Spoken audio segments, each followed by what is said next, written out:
What is going on, Casually FC? Welcome to another installment of the Call-In Show. I'm accompanied by our starting panel of Ahmed, Oliver, and Winter Surfer. Big ups to Andrew, Winter Surfer, for hosting last night. Thank you guys, everyone in chat who was so kind to him. And also, big up on getting those likes up. We hit over 100 likes easily on that last stream. Let's try to repeat it again on this stream and the other streams going forward as well. Another announcement later tonight. For the game, I will be on the Bridge 258 watching the Dortmund game with Ahmed himself. Should be a fun little watch along if you guys want to spice up your watch along from the other usual suspects in the YouTube universe for Chelsea or Dortmund if you're a Dortmund fan watching this. Who knows? But yeah, check that out as well. Link in the description below to that channel, and we'll also be rating them afterwards. But that being said, I am Marshalldbdx, your host. I am back today to do the call-in show. Before we go ahead and start this show, we got a few things to talk about. Obviously, some very interesting here we goes that happened and some things that happened. Let's go ahead and smash like buttons, as it does help out with the YouTube algorithm and helping the channel grow. We're on our way to 3K, and you can help us get there by also smashing the subscribe if you haven't done so already. Hit the bell notification so you are notified whenever we do go live on the YouTube air. And also, check out the links in the description for other links like the Twitter, like the Discord, my YouTube, my personal gaming YouTube, and all that fun stuff over there. And comment down below. Let us know your thoughts on everything we discussed today, any opinions that you may have. And sometimes I reply and give you some elaborate thoughts of my own. And also, be sure to check out our memberships. It's another great way to help out the channel. Super Chat's another great way as well. But memberships is a cool way to do it. 99 cents a month, pretty much 99p for the first membership. And there's 3 other memberships higher than that. You get emojis at each membership and different perks as well. And the perks will evolve and grow as the channel grows as well. But that being said, if you don't mind, go ahead. Correction quickly, bro. Go 99 cents is around about 69p. So, you know what I'm saying? You're getting a bang for your buck, lads. I said 99 cents and 99p. But it's not 99p, it's 69p. That's the point. So, just I'm saying, you're getting a bang for your buck. Wait, is it 69p? If you no, I'm saying, so if you go to the US YouTube and pay 99 cents, you're basically paying 69p in UK money via, you know, the current exchange rate. Okay, there you go. It's even cheaper. It's even cheaper. I don't know what are you guys in memberships paying? We still pay 99p. We still pay 99p. But I'm saying if you do the US version, it's technically 69p. Okay. Get me? Okay, fair enough. There you go. So yeah, go do the US version. Save yourself some peas. All the more reason to do it. Come on, man. Save yourself some peas. Anyways, ladies and gents, big up to everyone in the chat. Big up to all you guys for being here.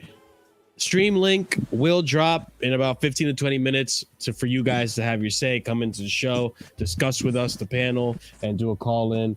Memberships obviously get priority, and also anyone who is Cement Mixer and higher tier gets to start off on the panel. You don't have to wait. You can just be at the beginning of the show, and you have other opportunities to be in future shows as well, just to show my gratitude and thank you for the support you're giving to the channel.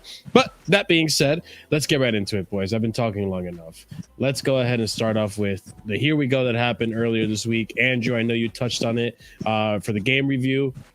Let's go ahead and go more in depth on this player that we just obtained.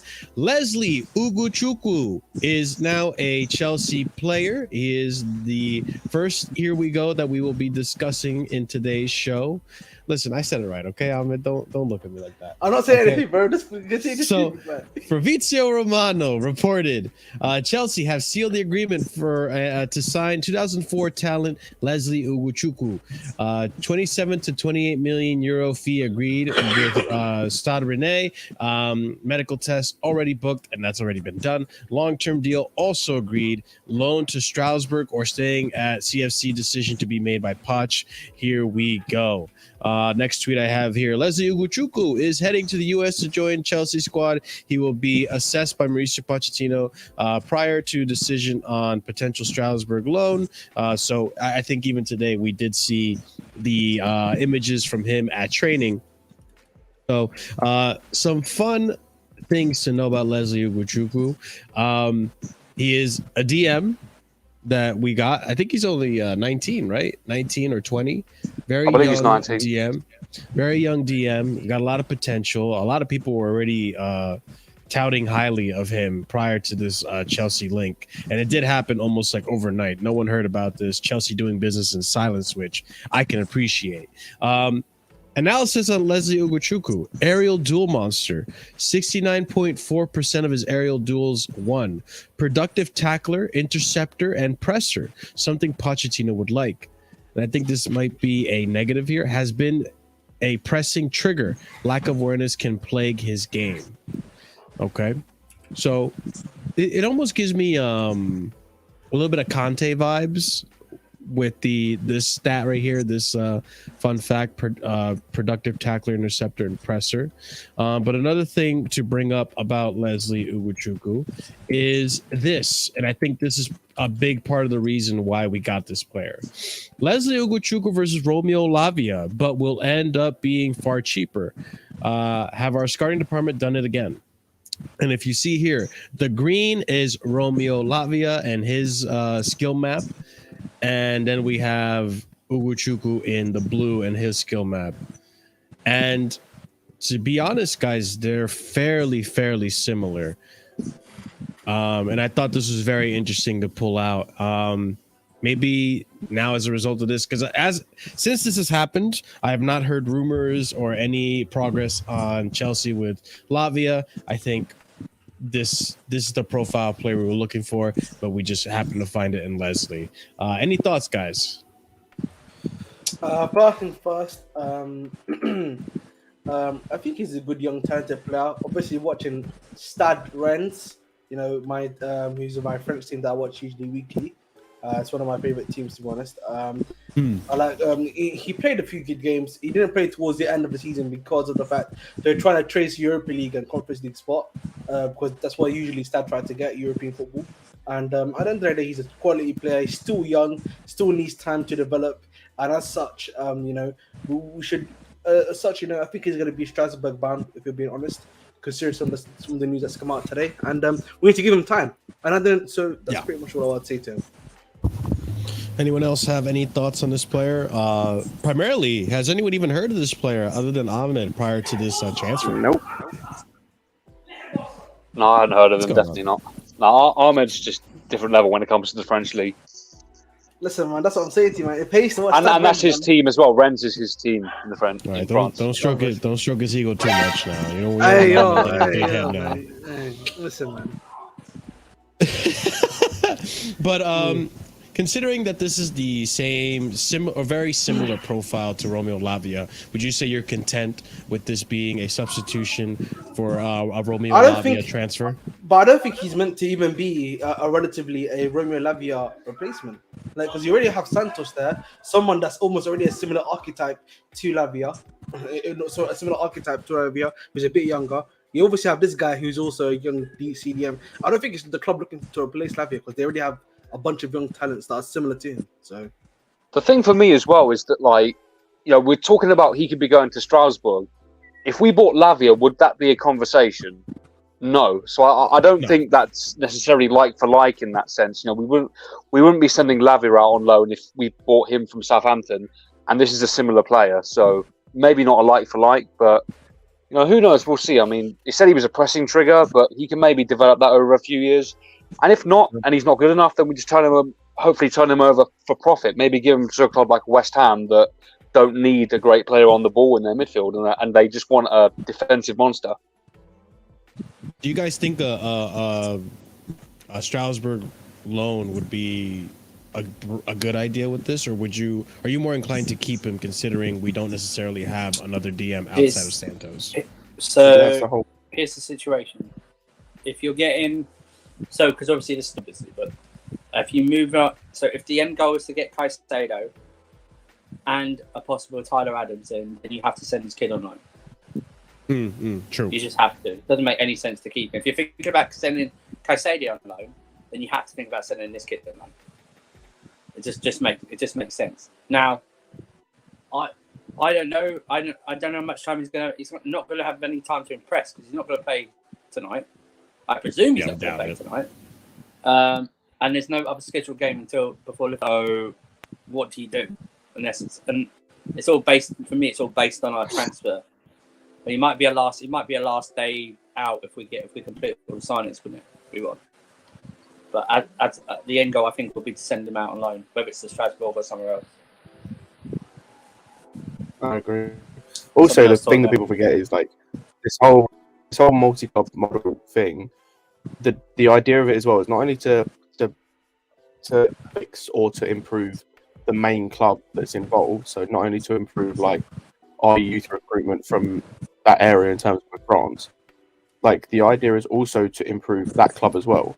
Like the idea is to get Strasbourg to a point where they're competing for the Champions League on a regular level, because they just naturally attract the better players, you know, in France and stuff like that. So like him going there improves their team, and also we don't need him in this midfield right now. Like with debate, as Andrew said, we're debating about sending Caicedo on loan. He's had more game time in this midfield, and has had more. He's had more of an acclimatization to the league, which playing in the Championship last season, than OGOCHUKWU has. So if there's a talk about him going out on loan, then he should be 100% be going out on loan. Well, I agree.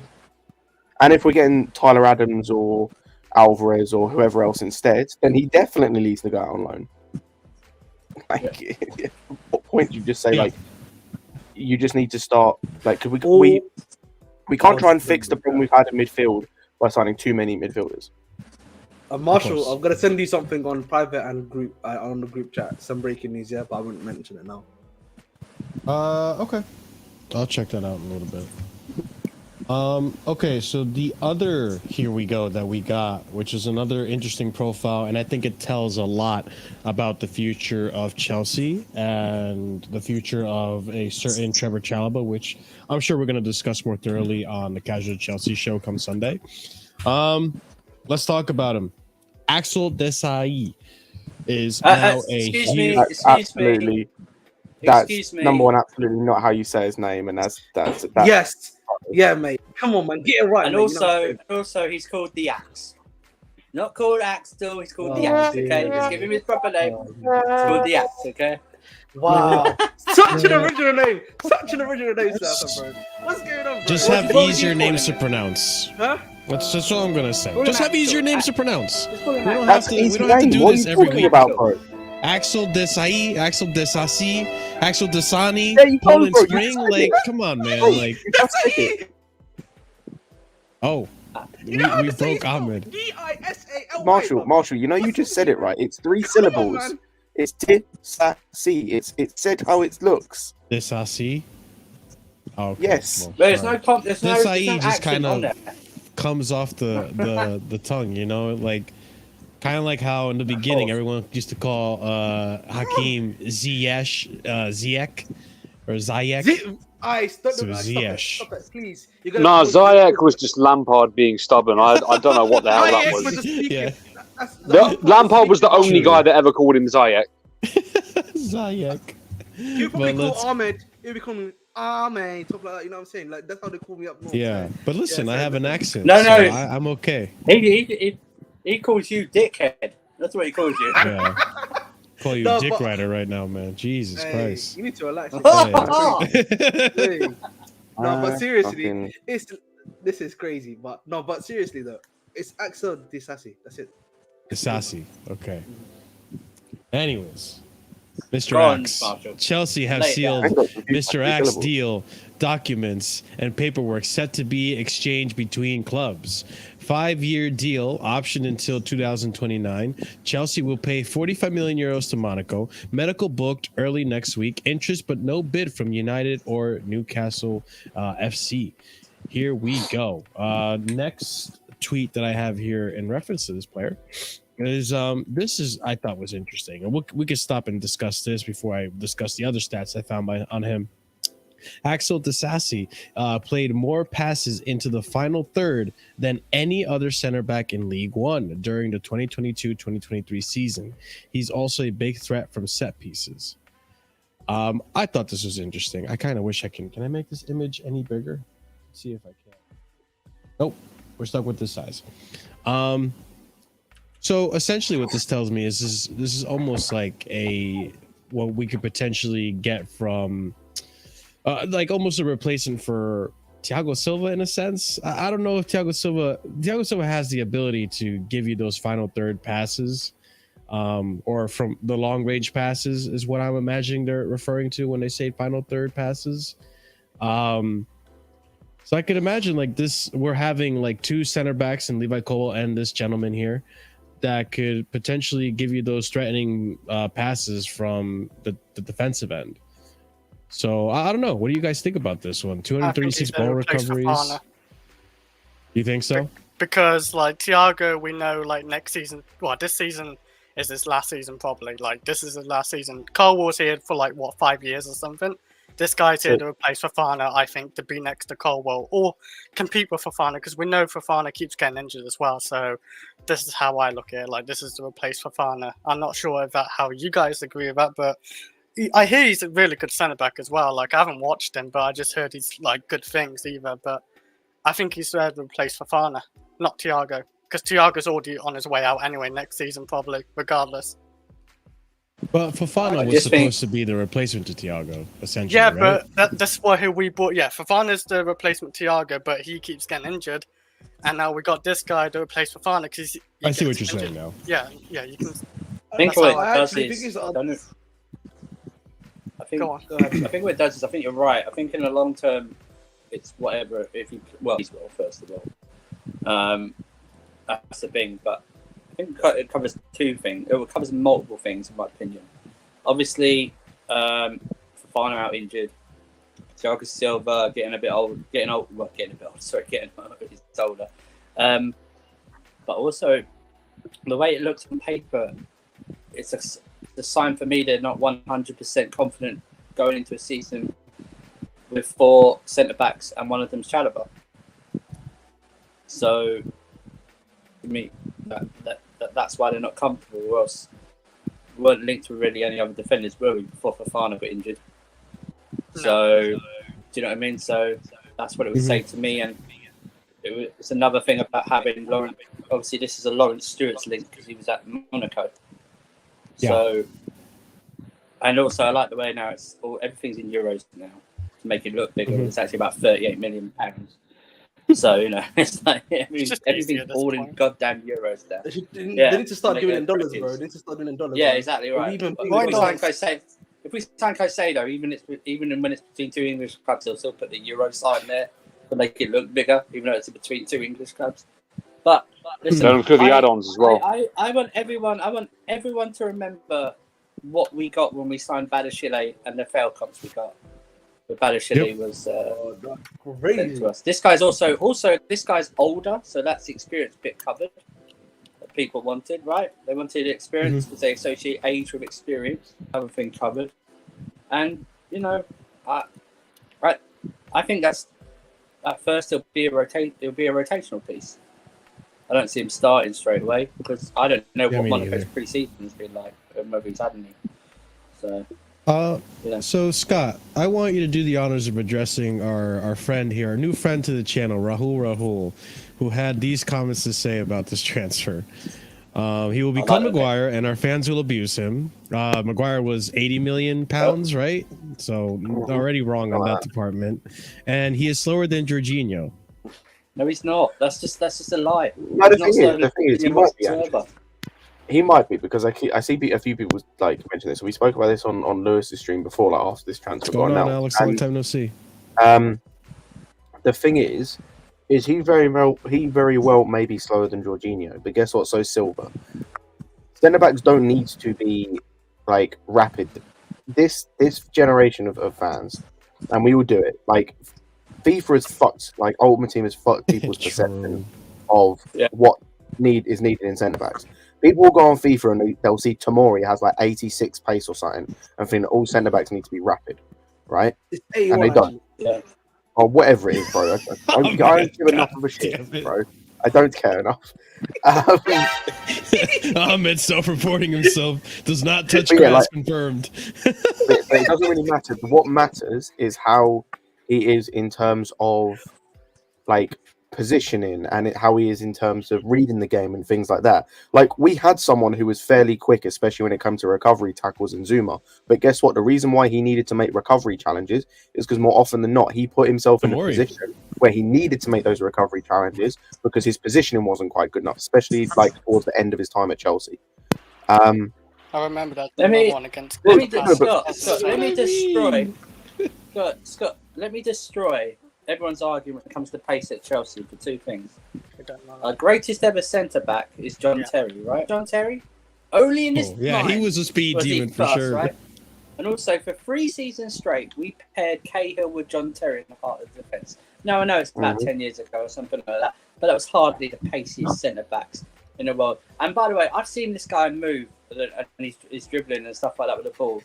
He's not slow, bro. With anyone saying that, and that's I've never seen Maguire do the stuff this guy's done, playing for Monaco in the way he's actually created chances and stuff like that. It's not. Yeah. I don't know where this Maguire links. Actually, go ahead, Alan. Yeah, I'm just gonna say there's a difference between there's acceleration and there's sprint speed, right? Someone can obviously, in terms of sprint speed, be like very fast. You know what I mean? Like such as Salah, such as thingy. But acceleration is key. If you're able to keep up with someone, like one day, this one they're about to accelerate, and you can able to make the tackle, and you're positionally aware, then 1v1 you're fine. It's just about making sure you're aware of your surroundings at the end of the day. So that's all it is. And I get this because this guy's big. You know what I mean? Very good at heading ability. Like I saw his heading ability stats, a bit crazy. You know what I'm saying? That's why people are thinking, oh, he's a little fridge or something like that. But if you actually watch him play, he's not too bad. You can make very good. What's it called? Thingy. There's passes. There's cutting passes which can cut through. Teams much like a Levi Cole as well. And he's actually a very good dribbler in general. And he can be right back cover in case, Reece James, decides to have another hammy injury. So you never know. I would argue. Rahul, can I ask you a question, by the way? Sorry, just to what you've said in the chat. What top centre back, what top team in the Premier League or top team across football right now has a centre back with pace? I'd probably I'll tell you right now, that's about it. The only City centre back that has any pace has like a lot of pace is Ake. Like Akanji. Akanji does not have a lot of pace. Like he has a decent amount of pace. Like, and again, this is what I'm saying. Like, there is no centre back that's going to have more pace than an attacker, right? People probably say Varane because of FIFA. I can't lie to you, bro. Oh, no. But Varane is still, okay, he isn't as quick as he used to be, but he is still he's not slow. Bro, he's 82 space on FIFA. That's what they're probably gonna think. Come on, man. I'm not even going to FIFA. I can hear an echo too, but Andrew, I was going to argue. Yeah, I can hear an echo badly, but go ahead, bro. Yeah, Andrew, I was gonna say, 10 years ago, 15 years ago, I'd argue pace is more important back then and now because it's more counter-attack style back then, more now with gaming. But I'll give you this: if you're quick in the brain, John Terry was, you won't get caught out. That's the whole thing. That's why Thiago Silva. I know he's playing in the back three, apart from when he played West Brom. He didn't really get caught out. Do you know what I mean? It's all about anticipation of that. It's just about that. Let's go look at the Premier League stats. What do we mean by pace? Because we're not talking about Jorginho pace. He has. He's faster than I'm just. Jorginho didn't even need pace anyway. Who were Newcastle's day in day out centre backs last season? Were they fast? Botman and Shaw. Botman and Shaw. Were they fast? Did they have pace? Because they kept the most clean sheets last season. And I don't think they were considered especially fast. They weren't slow. Burn at left back. Yeah, Burn is pretty slow. Yeah, fair enough. Rahul, thank you. By the way, thank you for proving my point. Oh, dude, their stats, club stats. That's FIFA stats, man. That's my point, bro. How you Okay, this is pure delusion from Ultimate Team. This is why I have to give myself breaks from playing FIFA because I'm sure I'll fall into this delusion, So I listen. I'll look at some stats from time to time. I look at the eye tests and stuff, and then you determine from that. I'm not. Yeah, I just want to say quickly. Yeah, go ahead. I just want to say quickly. He's not even got 45 pace on FIFA. He's got 50 pace on FIFA. And Jesus, how do you even so, it doesn't matter. just want to make sure. No, it does. But remember, doesn't I've got matter 2 in the screens. slightest. Hang on, let me check something. I'll be back in a second. I'm going to check something. I'm just looking into goals conceded and. But no, seeing I was what actually teams looking. there. I was actually looking at his stats Mm-hmm. in the stream in the stream recently, and his Sure. interceptions are really good. He's got a very high interception rate, which for me goes to prove that he's very positionally aware as a player in general. So he's very aware about his surroundings, very good positional play in general. So for me, if he can keep that up in the Premier League and continue to do so, I'm honestly not too worried. I think at the end of the day, we need him to be solid, good enough. He's probably the Thiago Silva replacement, in my opinion, and for the long term, where he's going to probably be the older statesman, someone that can hold the line. Obviously, if Fofana keeps up what he's doing, you're probably in the long term looking at either if Rashid Humphries decided to, have a crazy rejuvenation as he's doing right now, probably going to be the guy that's going to probably replace him, or you're going to buy another top quality RCB as well to fight alongside Disasi. Sorry, Ahmed, I just want to go through a few things, right? Go ahead. Because I've just found a list of the top from last season. I think this was from last season, the top 10 quickest defenders of last season. Would you like to know who 10th? I'm pretty sure it's him. Go for it. It's Koulibaly. How much did his pace help last season? Yeah, not very much, did it? Exactly, yeah. He got cooked by Simmons. Bro, of the top 10 of the Don't top 10 remind me. defenders, right? Of the Oh, is top that 10 live? defenders, there are 3 that are centre backs. One is a player. One is Lloyd Kelly at Bournemouth, and the other is Ayer at Brentford. Bro, I'm It's- telling it's you, really people not just that big of believe- a stat I'm for- telling you, for- the FIFA thing is real, man. You know what I'm saying? I honestly didn't believe it would be that much, but like just because like on FIFA you have to have a lot of pace to defend against guys that have got 87, 89, or 90 pace, doesn't mean it's the same in real life. In real life, yes, they are going to be fast players, but there's a way to deal with fast players in real life too. That's all, man. I don't know Yeah. who compares really FIFA to real life football. FIFA is like an arcadey simulator game. Hey Alright, man, Chris. I'm just saying you could some of the good defenders on FIFA too aren't necessarily the most pacey. They're just good positioning. And you could play it that way too. So everyone just likes to play with pace, Sometimes you just gotta be positionally aware, just like a Thiago Silva. Listen, Van Dijk, and listen, I'm not saying he's that great either, but he's definitely since the knee injury has come down a level or two. Well, Marshall, But the thing in with his prime, he wasn't the fastest either. Go ahead. the thing with pace though is both in FIFA and in real life, it's easy. It's the easy out, and that's why you have young players that come up. They're looking good. They got the pace, and they make the tackles and all that. What happens when they lose that pace, and then they have to actually rely on their reading of the game? Some develop it, and others don't, and then they absolutely sink to the bottom of the ocean when it comes to where they sit in the ranking of centre backs in the league in the world. So, yeah. Also, Oliver, pace is relative. This is the thing. Like most defenders are not going to be quicker than most attackers, because most attackers, the way that they train and the way that they have been brought up in terms of playing football, just because they have pace, normally they're put in an attacking position. If they're in any way competent going forward, is more often than not, most attackers are going to be quicker than most defenders, unless they're a fullback, right? Apart from some fullbacks. So like, again, it's about reading of the game. Like it's how you read the game. It's about how you position yourself. Like, that's what it's about. It's not about pace.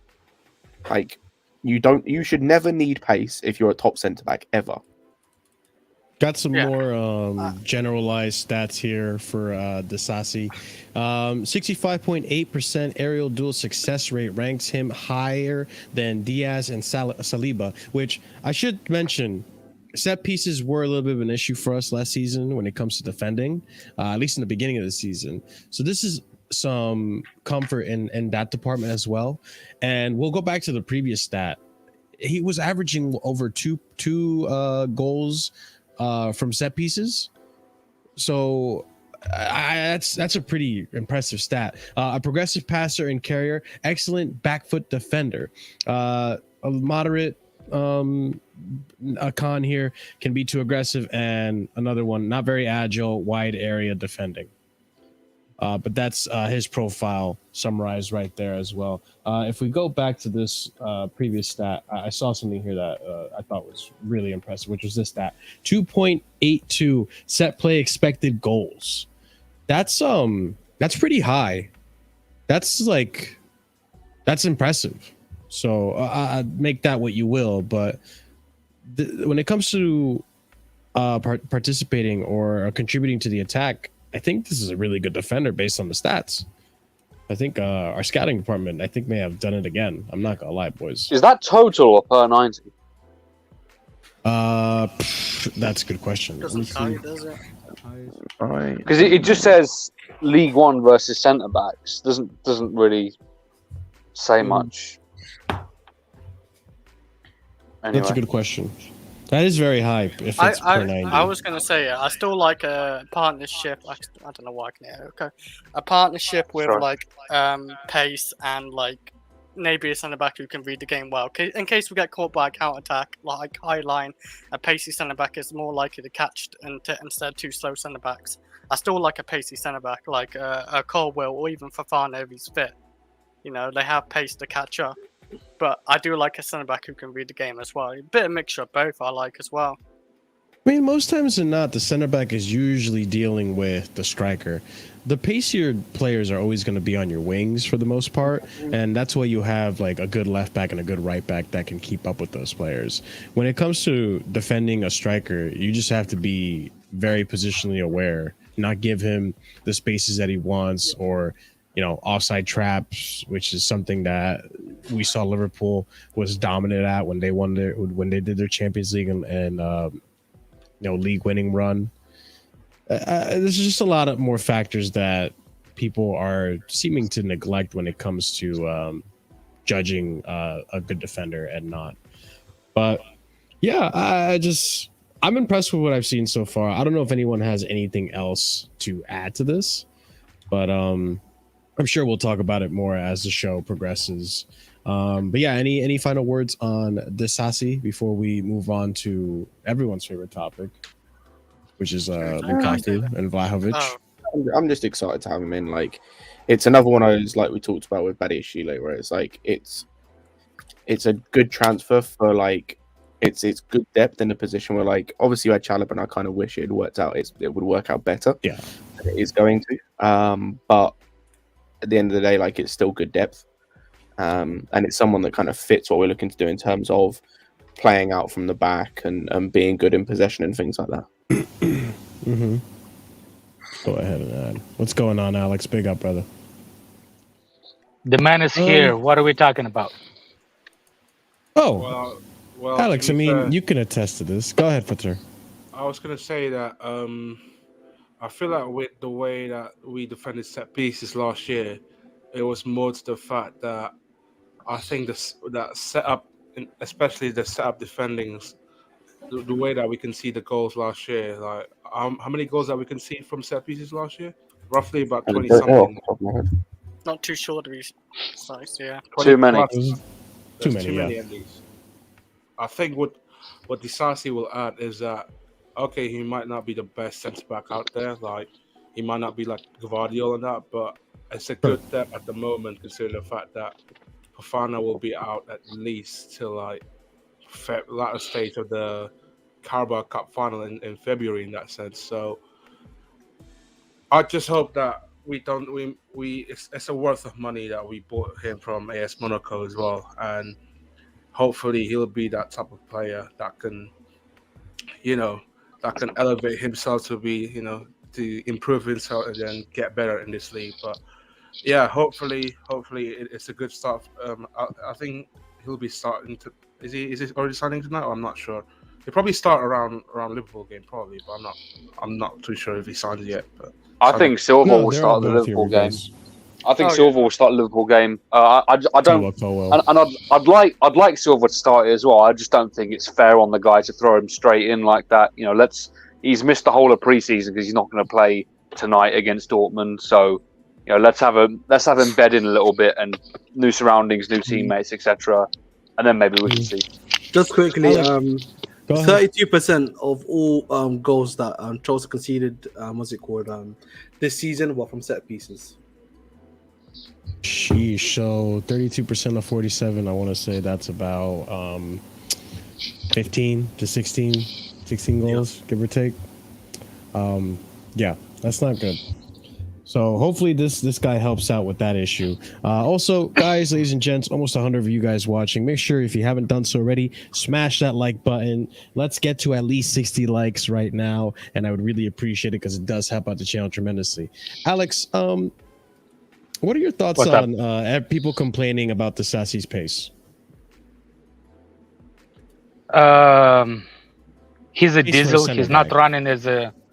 He's not running like a gas engine, so of course he's gonna be a slower. He's Axel and he's diesel. I don't need my center backs to be like Usain Bolt because I want them to be smart, not like a recovery pace is all and good. I mean, if he's faster than Thiago Silva, he's already won the halfway battle, and I'm pretty sure he's faster than Thiago Silva. All I need for him, he's young. Well, not kind of young, but I don't look at him as like a big, like a long-term thing. He's gonna fight, but I see him as more like how you say it, like the long fighting for the position. He's not gonna be a starter as much as you like, not even conversation. We'll see Thiago Silva, no matter who's in the team, even if Badiashile is on. I still think it's going to be Thiago Silva starter throughout the whole season. Yeah. The thing is, right, for me, is I understand what Oliver kind of worry about. Disasi doesn't have that preseason, the full preseason with us in the US. But my worry thing is that we want that athletic in the back to contain against the likes of Darwin Núñez and Luis Diaz. And even though his 1v1 defending is questionable, when at the same time Thiago Silva cannot keep up with their pace. And I think that the way that we missed Fofana, he would have been a perfect outfit against those two. But it was a tricky fixture. He would have been the perfect thing. No, Fofana would spend the entire match stripping, bro. He'd be getting ruined by them as well. Look, it's not about. It's like why Fatur? I don't understand you, Fatur. Why do you think the pace is such an important thing? I think the system itself is the one that's supposed to help each other out. The way you set up the system. Because it's a pace and power league. I don't think I'm not gonna dismiss it. You're right. You're right. But I'm not gonna say that I'm going to be so defensive because I'm afraid of Salah. To cut off Salah, you don't have to have a fast center back. To cut off Salah, you only can do is cut off the pace, the passes. All you gotta do is cut the passes out, and that's it. If you cut the passes, there's nobody to pass it to Salah. Also, sorry, Alex, you want Salah picking the ball up deep anyway, so you don't want to be having Salah you don't want to give Salah the opportunity to get in behind, because that's why Salah dropped off last season when they stopped moving to this this is three at the back. This isn't true. In fact, City, their top, as I said, if you go look in their back three, that they played most of last season, the only one that really has pace, I'd argue, is Ake. Yes. No one's gonna tell me that Ruben Diaz is the second coming of Carl Walker. You know what's another fun. Scott. You know what another point is about the whole pace. Disasi. You can't even. No. You know what's funny about the pace? The person with the ball has to run twice. If you are fast, Salah is fast. He's still not as fast because he's running with the ball. No matter how fast you are, he's running with the ball. You just running. Rahul, can I ask you a question? When Liverpool won the league, who was their pacey centre back? Can you imagine Van Gaal's face? Joe Gomez. Not Van Gaal. Gomez wasn't playing. Gomez was playing when they won the league, I think. Was he? I saw it was Matip and Van Dijk does have a little bit. Scott, I think Matip had injuries that season. Whoa. Blimey. Matip But and even Van so, Dijk Joe was the Gomez is a one perfect when they example of won. pro. He has Yeah. pace and he has no IQ in defending. And guess Yeah, what? he's tailed off since That's then. the requirements. Gomez. What was I say? But yeah, with But the Salah thing, like he well, had sorry, mentioned Jamal, players Arsenal, before. Midsomer with and the all Salah that. thing, Go ahead. like Yeah. with the Salah thing, his worst moments last season came when he had to drop deep to collect the ball because Alexander Arnold wasn't playing as a right back anymore. So when he had to drop deep, with pick up the Konate, ball, Raul. yeah, it was mainly last season with Konate. But yeah, with Salah, you want him dropping deep to collect the ball, which means if that's the case, He has to want him control in it. front of you. Yeah, you want him in front of you. Which, like, and this is on the manager, by the way. This is the thing with, like, we keep talking about Disasi. The whole point of the manager is to make it so Disasi doesn't have these problems. Like, if we're going into games, right, and every game Disasi is ending up out wide 1v1 against a quick winger, that's an issue we're with the fucking manager up. and the way he's Yeah. setting up the team. Exactly. It's the exposing your centre backs to. That's why, by the way, Klopp changed his system last year. Because the system they were playing, your mic's kind of out a little bit, Alex. But yeah, that's why he changed it. Is because last season the system got to a point where it was exposing his team more than it was helping. So he changed the system to try and help that. That's what the top managers do. I didn't even rate Klopp that highly in terms of one of the top managers, and he did it as well. Yep. Yeah. So that being said, I mean, we'll probably keep going into depth with this later on. Maybe more guests will come in, but let's talk about the potential swap deal that might happen between us and Juve for Lukaku and Vlahovic. So let's go ahead and bring up some of the tweets that I have related to this. So Chelsea are now back in talks again with Juve through intermediaries. Swap deal between Romelu Lukaku and Dusan Vlahovic has been discussed again. Chelsea would discuss Vlahovic internally as option has been rejected in July. More on Dusan Vlahovic. Chelsea are yet to make decision on swap deal as Juve insists on negotiations with Romelu Lukaku. Deal would include fee to Juve plus Lukaku, but Chelsea rejected Vlahovic in July. They've been offered this chance again now. Going forward, Dusan Vlahovic and Lukaku swap negotiations will continue in the next few days. The compromise could be around 25 to 30 million pounds sent to Juve. No agreement yet. Also between Vlahovic and Chelsea. Juve want more than 25 to 30 million pounds currently because Lukaku is 30 and Vlahovic is only 23. Juve are waiting for Chelsea to decide if they want to do a Dusan Vlahovic Lukaku swap plus 40 million euro swap deal. Juve feel they can be strong because Lukaku has already said yes to them, but Chelsea must decide. Next tweet. There is a member of the Chelsea board who really appreciates Dusan Vlahovic. And this is today's tweet. Breaking. Chelsea and Juve are coming closer together on a Dusan Vlahovic fee swap. Still work to be done, but approaching on slow heat. I don't know what he means by that. And then the last tweet. Pochettino crucial to decide on Vlahovic. So I'll just say my 2 cents on this, and then I want you guys to, I guess, say what you want or what you feel. I think with this swap deal, being that it looks like it's our only way of getting rid of Lukaku. Worst case scenario for us, if we get Vlahovic, is players injury prone, doesn't fit Poch's system. And we're paying less wages than we were Lukaku, and we paid a fee for him, which would stink, obviously. The good thing could be that he works out. He has that groin issue. I forgot what the exact issue was. Was it groin or a hip issue? Pubula or something like that. Yes. I'll look for the tweet. But the best case scenario is he manages to stays fit, and he fixes the issue he has in his groin, and he ends up being a high competitor or overtakes Jackson's role and scores goals for us. Now, one's being overly pessimistic and the other's being overly optimistic, but that's the both sides of it. It could happen either way. Now, what I think is likely to happen is he comes in and has some decent games and gets injured.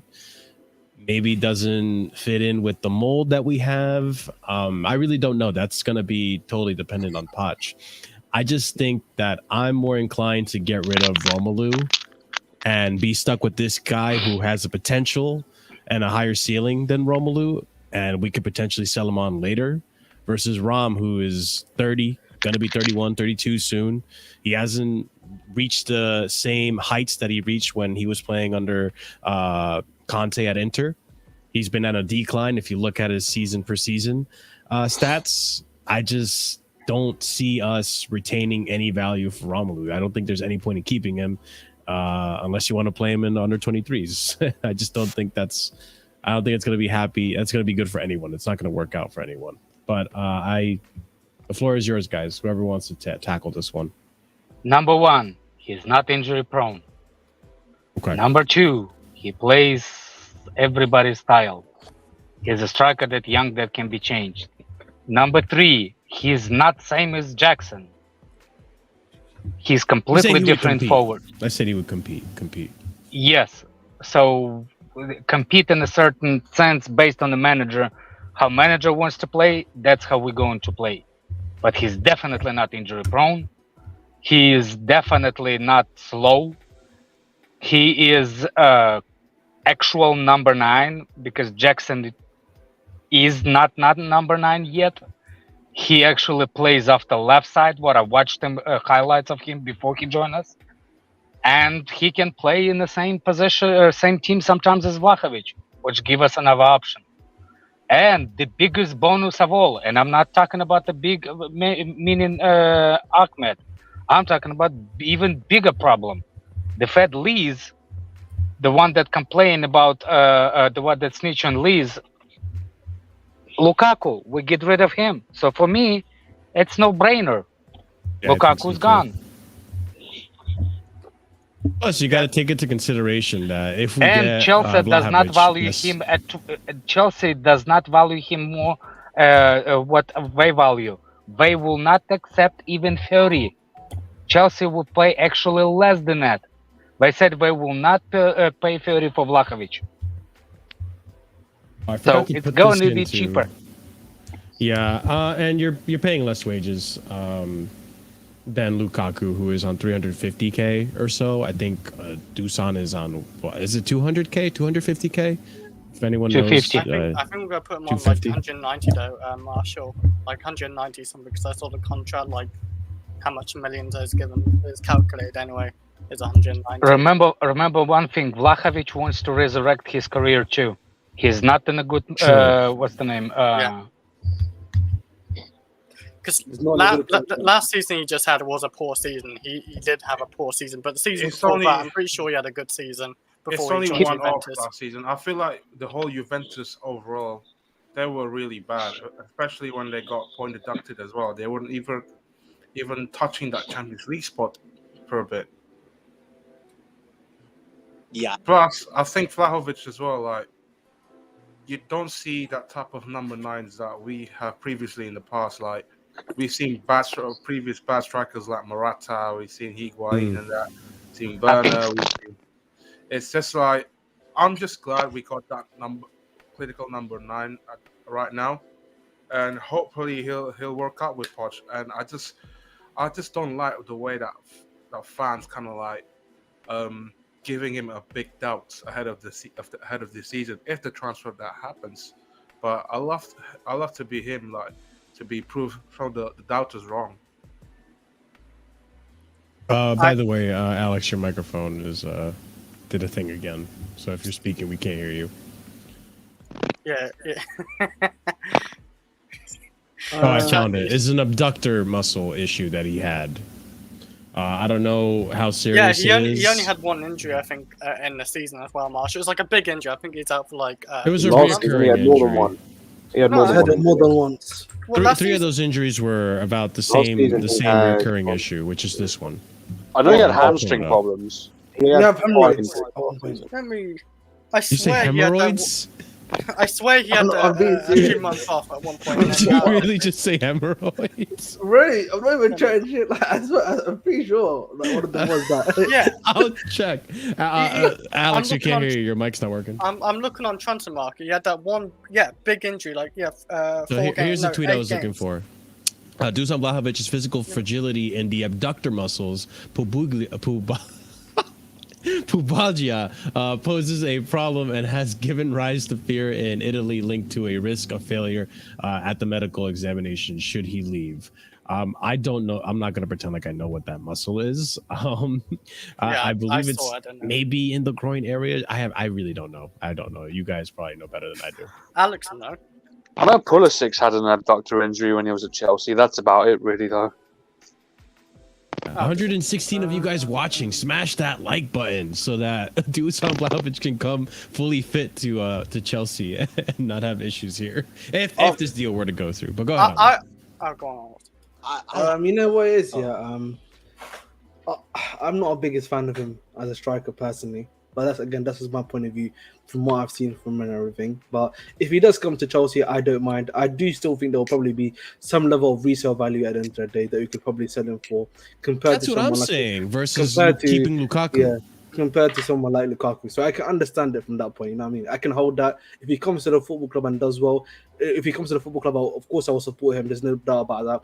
I also think we need to come to an understanding of reality that it seems that, for one of two reasons when it comes to like Broha, for example, maybe he might be on the move. We might have to be honest about that. It's looking very likely. Yeah. Yeah, I said this to Surf and I said this to some of you guys on the panel before that, when he wasn't sent to America, some alarm bells were kind of ringing for me because apparently he had already come back from his injury.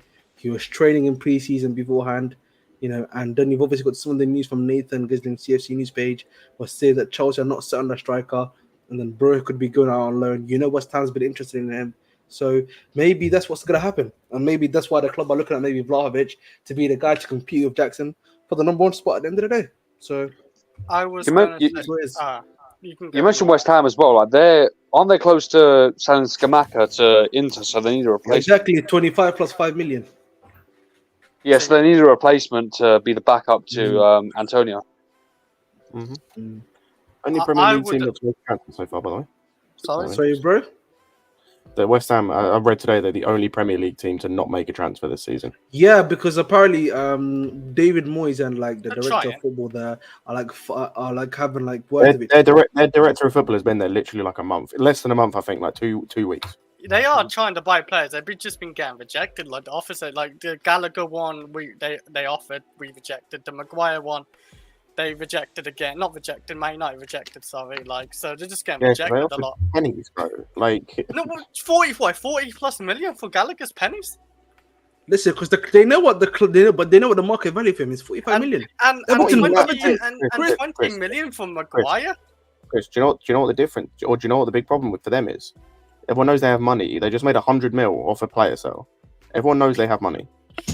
Yeah, they can. It's almost like the same situation we're in because we've sold so many players. People also know that we have money too. So, well, yeah, we're a big club as well. That just comes hand in hand. We sell players. Yeah, but when you're a big club and you've also sold quite a few players, people are also going to know. Obviously, the other clubs know we can't spend still as much as like last season because like FFP will if we spend like another 600 million, yeah, FFP would come. That's nice drinks and nice shoes. Dude's getting ready to play ball. Is that if he's trying to talk, his microphone's not been working. Yeah, I thought it was just showing talent at that point. Now, I was gonna say as well, like I wouldn't actually like want to go for Vlahovic. I want to go for Caicedo, but obviously we have to get rid of Lukaku, and Lukaku's rejected Saudi and stuff. We don't know. Yeah, we just don't know where Lukaku's gonna go. So this looks like the best chance for him to go, and we get Vlahovic, whatever you say his name. Vlahovic. I'm crap pronouncing football names actually.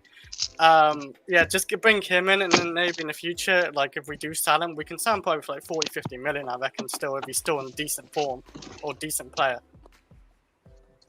Okay, I'll check in just a second. They do stats. I have a question for you.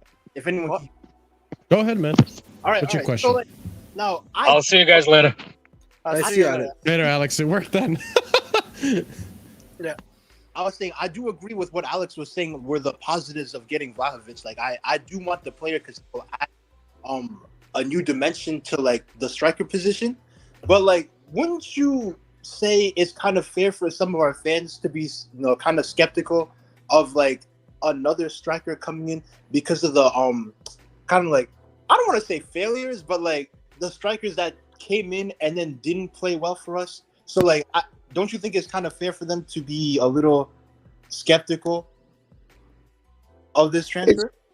It's fair to be skeptical. It's a case of like, because I'm skeptical. Like I said I'll say the same thing I said on Lewis's channel, where it's like, I'm not enthused massively by this transfer, but I'm willing to see where it goes. I'm willing to see what he does. And especially when you consider the whole package in terms of getting rid of Lukaku, because I don't think we can get rid of Lukaku in this current market and where we're currently at on a permanent deal without this type of transfer. Or like the most we can do is get a loan with an option to buy for next summer, which like depends if you're willing to accept that or not. So I'm not massively enthused by the player as an incoming, but I'm willing to see where it goes. I'm willing to see, whether he can turn around his fortunes. Because obviously we've seen with Kulusevski, for example, and with others, when they leave Juve, there is an improvement there because it's obviously the system isn't working and doesn't work really. Yeah, so it's just interesting. It's not a case I said like with Sanchez for me, for example, where I just don't want to play a full stop. I don't think he's an improvement at all. Like I think there could be some improvement there, and I think he could be a good player. I just need to see it to like understand how it's going to be. Hey, big up guys, can you hear me? Yeah. Yes. Okay. I was also gonna add on this aspect too that like with Vlahovic, I think also because we're being almost like, I want to say bullied, but almost forced into like doing a swap deal with him. That I think the club, if there's any instance or any fear that maybe he's not fit enough, or it's gonna be another example of like someone spending so much time in the medical room, I think they'll just pull out. So I'm not very worried about this too, in the sense that like if the club feels like there's any threat in terms of him physically not being good enough to like compete just because he's not fit, they'll just pull out of the deal. So I don't think there's any fear. And I think someone had mentioned, whether it was on Lewis's stream, that we have Jackson who's showing promise already. So he's not coming with like the pressure of having to have like an instant impact. And so if we can just like lay back and just kind of give him time to get into the system eventually, then if he gets in, then that's great. Then we have two good strikers who can fight for the same spot. And if not, he has that resale value, we can figure something out. And who says that next year the Saudis don't come back for him? So everything is possible. I hear the last part as well, what you said about like Jackson's in brilliant form, because I do agree, like Jackson should be the number one striker right now if you want to look at it. Unless you play both together, I don't know, but Jackson should be definitely starting on the team because he's an amazing form in preseason and he's doing it against Premier League teams. So it does give the Juventus striker Validation. I might know how to pronounce it when I hear it enough. Like that's how it goes with me. That it gives him time to ease into the Chelsea the system of Poch as well and get used to the Premier League as well. Like just come on as a bench. So I definitely hear like that last part what you said about him easing in. Yeah, that makes sense to me. This is a stat that I saw earlier from Mozo. This is the one I think they someone in chat was referring to. Dusan Vlahovic received fewer progressive passes, 188 in total, than Kai Havertz, who received 293 from his teammates during the respective 2022-2023 campaigns. Vlahovic registered more goals, 14, and 4 assists than Havertz in also 600 fewer minutes played. There's a stat I saw as well in relation to Vlahovic about Juve that I'm going to see if I can find. Bear with me 1 second. Yeah, take your time. I'm just going to call dues on actually. The other thing too is like, people need to realize that prior to Vlahovic's move to Fiorentina, to Juve, I should say, he was very, very, very highly sought out by a lot of clubs, including Arsenal, who wanted him and were pursuing him for a while. Very compared to Haaland, wasn't as good as Haaland, but was very compared to Haaland, was really kicking ball at Fiorentina very well. It wasn't until he came to Juve where his career started to take a bit of a dip, and then these injuries started to happen as well. So, I mean, I think it's something that you should take into consideration. There is a player in there. There is a player who is still young, can still reach those heights, you know, and depending on the system, depending on the manager, depending on the attitude, we could see we could get that player out of him, and then we can sell him on to make money to, you know, or keep him. Who knows? We don't know what the future is going to be for us. Like, we have to. One thing to take into consideration when you look at the bigger picture when it comes to our striker situation, it's not like we're going to be stuck with Vlahovic and he's going to be our only option. We now have striker depth when you think about it. There's Vlahovic if we get him, Nico Jackson, you have Nkunku who can play at the striker role. You have Broja who's probably going to go out on loan. We're still working out a deal for Wahi. And then we have other strikers that youngsters, Whisper, who was training with the club, but he's not going to be in the club this season. He's probably going to go out on another loan. So right there is like 6 strikers. Also, Bergstrom, right? Or Burstow, right? Burstow is another fella too. So that's 7 strikers in the Chelsea squad or in the Chelsea radar that could potentially be part of the team. Dr. Fofana as well. Thank you so much. I forgot about him. He's another one that looks really promising. So if anything, like, we're building up like a potential roster and a selection of strikers that if one fails, we can fall back on another. Whereas before, we just didn't really have that at all. We were stuck with just 2 or 3. So I think that's another thing to take into consideration. I don't think it's too bad. It's not bad to have many options. And from what I can tell, going forward with this new board and the new ownership, only the best of the best are going to make it at Chelsea. Like, we've already seen like some really hard to swallow, news that has come out. Like, for example, Chalobah or even Broja to a certain extent. I don't necessarily want Broja to leave, but if Chelsea have better strikers and Broja's not making it up to scruff to those standards that those strikers now may have set, then I'm sorry, it's Chelsea. You might have to move on to another club. And same thing with Chalobah. If Chalobah is not up to scruff to the standards that are being set by Badiashile, Thiago Silva, Fofana when he was fit, Levi Colwell, Disasi when he comes in, if he sets a high bar, then I'm sorry, it's time to move on. We had this discussion about Gallagher as well. So I think that's something to take into consideration when you're looking at this news about Vlahovic as well. Mm-hmm. Also, I found the stat, by the way, in the Juventus team last season, only Moise Kean took more shots per 90 than Vlahovic. So that just shows you how limiting the system was, not just for him, but for everyone. And from what I've read as well, a lot of last season, like, they relied heavily on wing play. So the system just, like, you can see how much the system just hampered not only him, as I said, just a lot of people in that team. Also, sorry. I said, go and look at the midfield as well. He was playing with, like, Rabiot. Bro, it's just horrible to look at. Barella, right? Barella was in there. No, that's Inter. Okay, sorry, I get the names confused all the time. That's Inter, my friend. I can come find you. Okay. You're thinking of Locatelli? I'd say Locatelli's the only decent one, and even well, he's good. That's what I meant. Yeah, like, you've got Rabiot. Pogba never played. Locatelli was in there too. You've got half the season at least. Was Juan Cuadrado still playing, right? Yeah, as a winger, but like, I'm looking at as a left wing back. Bro, I'm looking at the midfielders. They had Arthur, who never played. Oh, he was out on loan. Like, they had no one. They had literally, they had Locatelli, they had Rabiot, and then just a bunch of youngsters.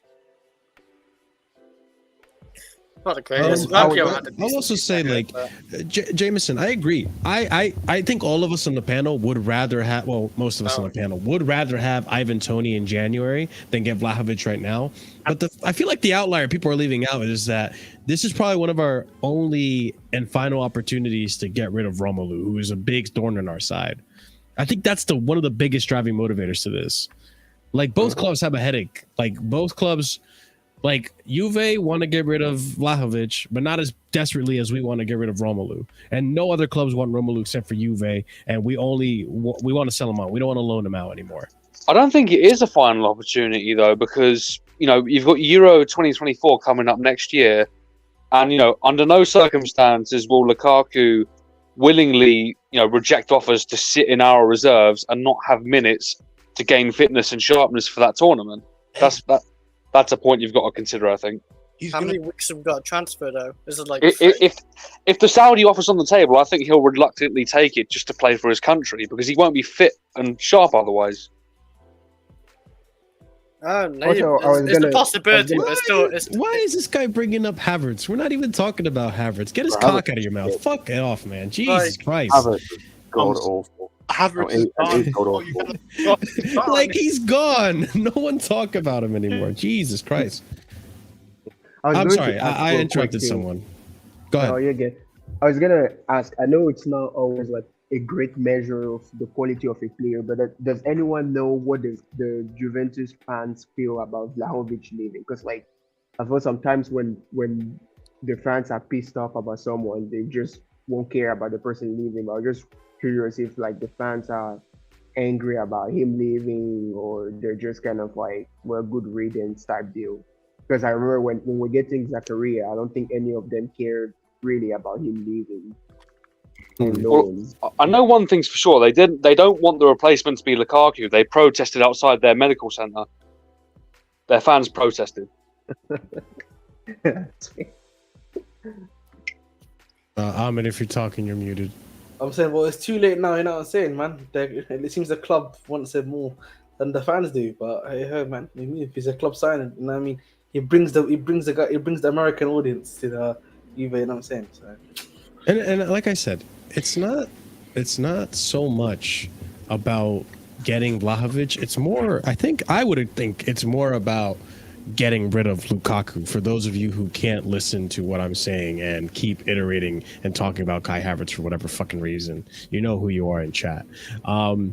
So do you want to stay with the snake in the club, or would you rather take a player who has potential to be good and can be sold on after this? Because if you look at the facts, which I know some of you may not like to do, Lukaku has been declining in value since we've obtained him. He is no longer worth that 80 million. How much should we pay? Euros or pounds? 100. We paid 97 million. Fucking A. He's no longer worth that price anymore. No longer worth that price. That's the worst transfer that's ever been seen in the season. I was going to say it might be the worst transfer ever. See, I would say the worst transfer ever. Yeah, if like say if Brentford wanted Lukaku, and we offered like 40 million with Lukaku, like that'd be solid. But I don't think even Brentford would want him. So there's not many clubs that would want him. There's only one club in Saudi who would look at him. If they still want him, I don't know, because he rejected them. No Saudi team wants him. No Saudi team needs him. Go and look at the top Saudi teams, right? Now. They got Lewis. Go and look at the top Saudi teams. Like Al Ahly don't need him. They've got a better striker. Al Ittihad don't need him. They've got a better striker. Al Nassr don't need him. They've got two better strikers. Who else? Al Hilal don't need him. They've got a better striker. I see you on. Who else we got, bro? We're gonna get to the point where it's Al Ettifaq and he's playing under Steven Gerrard. Listen, man. If Intifaq need him, let him go to Al Intifaq.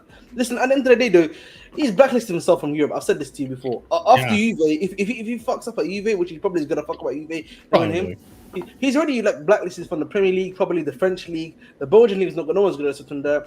The La Liga is no one's gonna take him there. So he's almost blacklisted himself from all of Europe. So Saudi leagues basically it's either Juve or Saudi right now, and he knows he has to take Juve if he wants to save somewhat level of decorum from his career.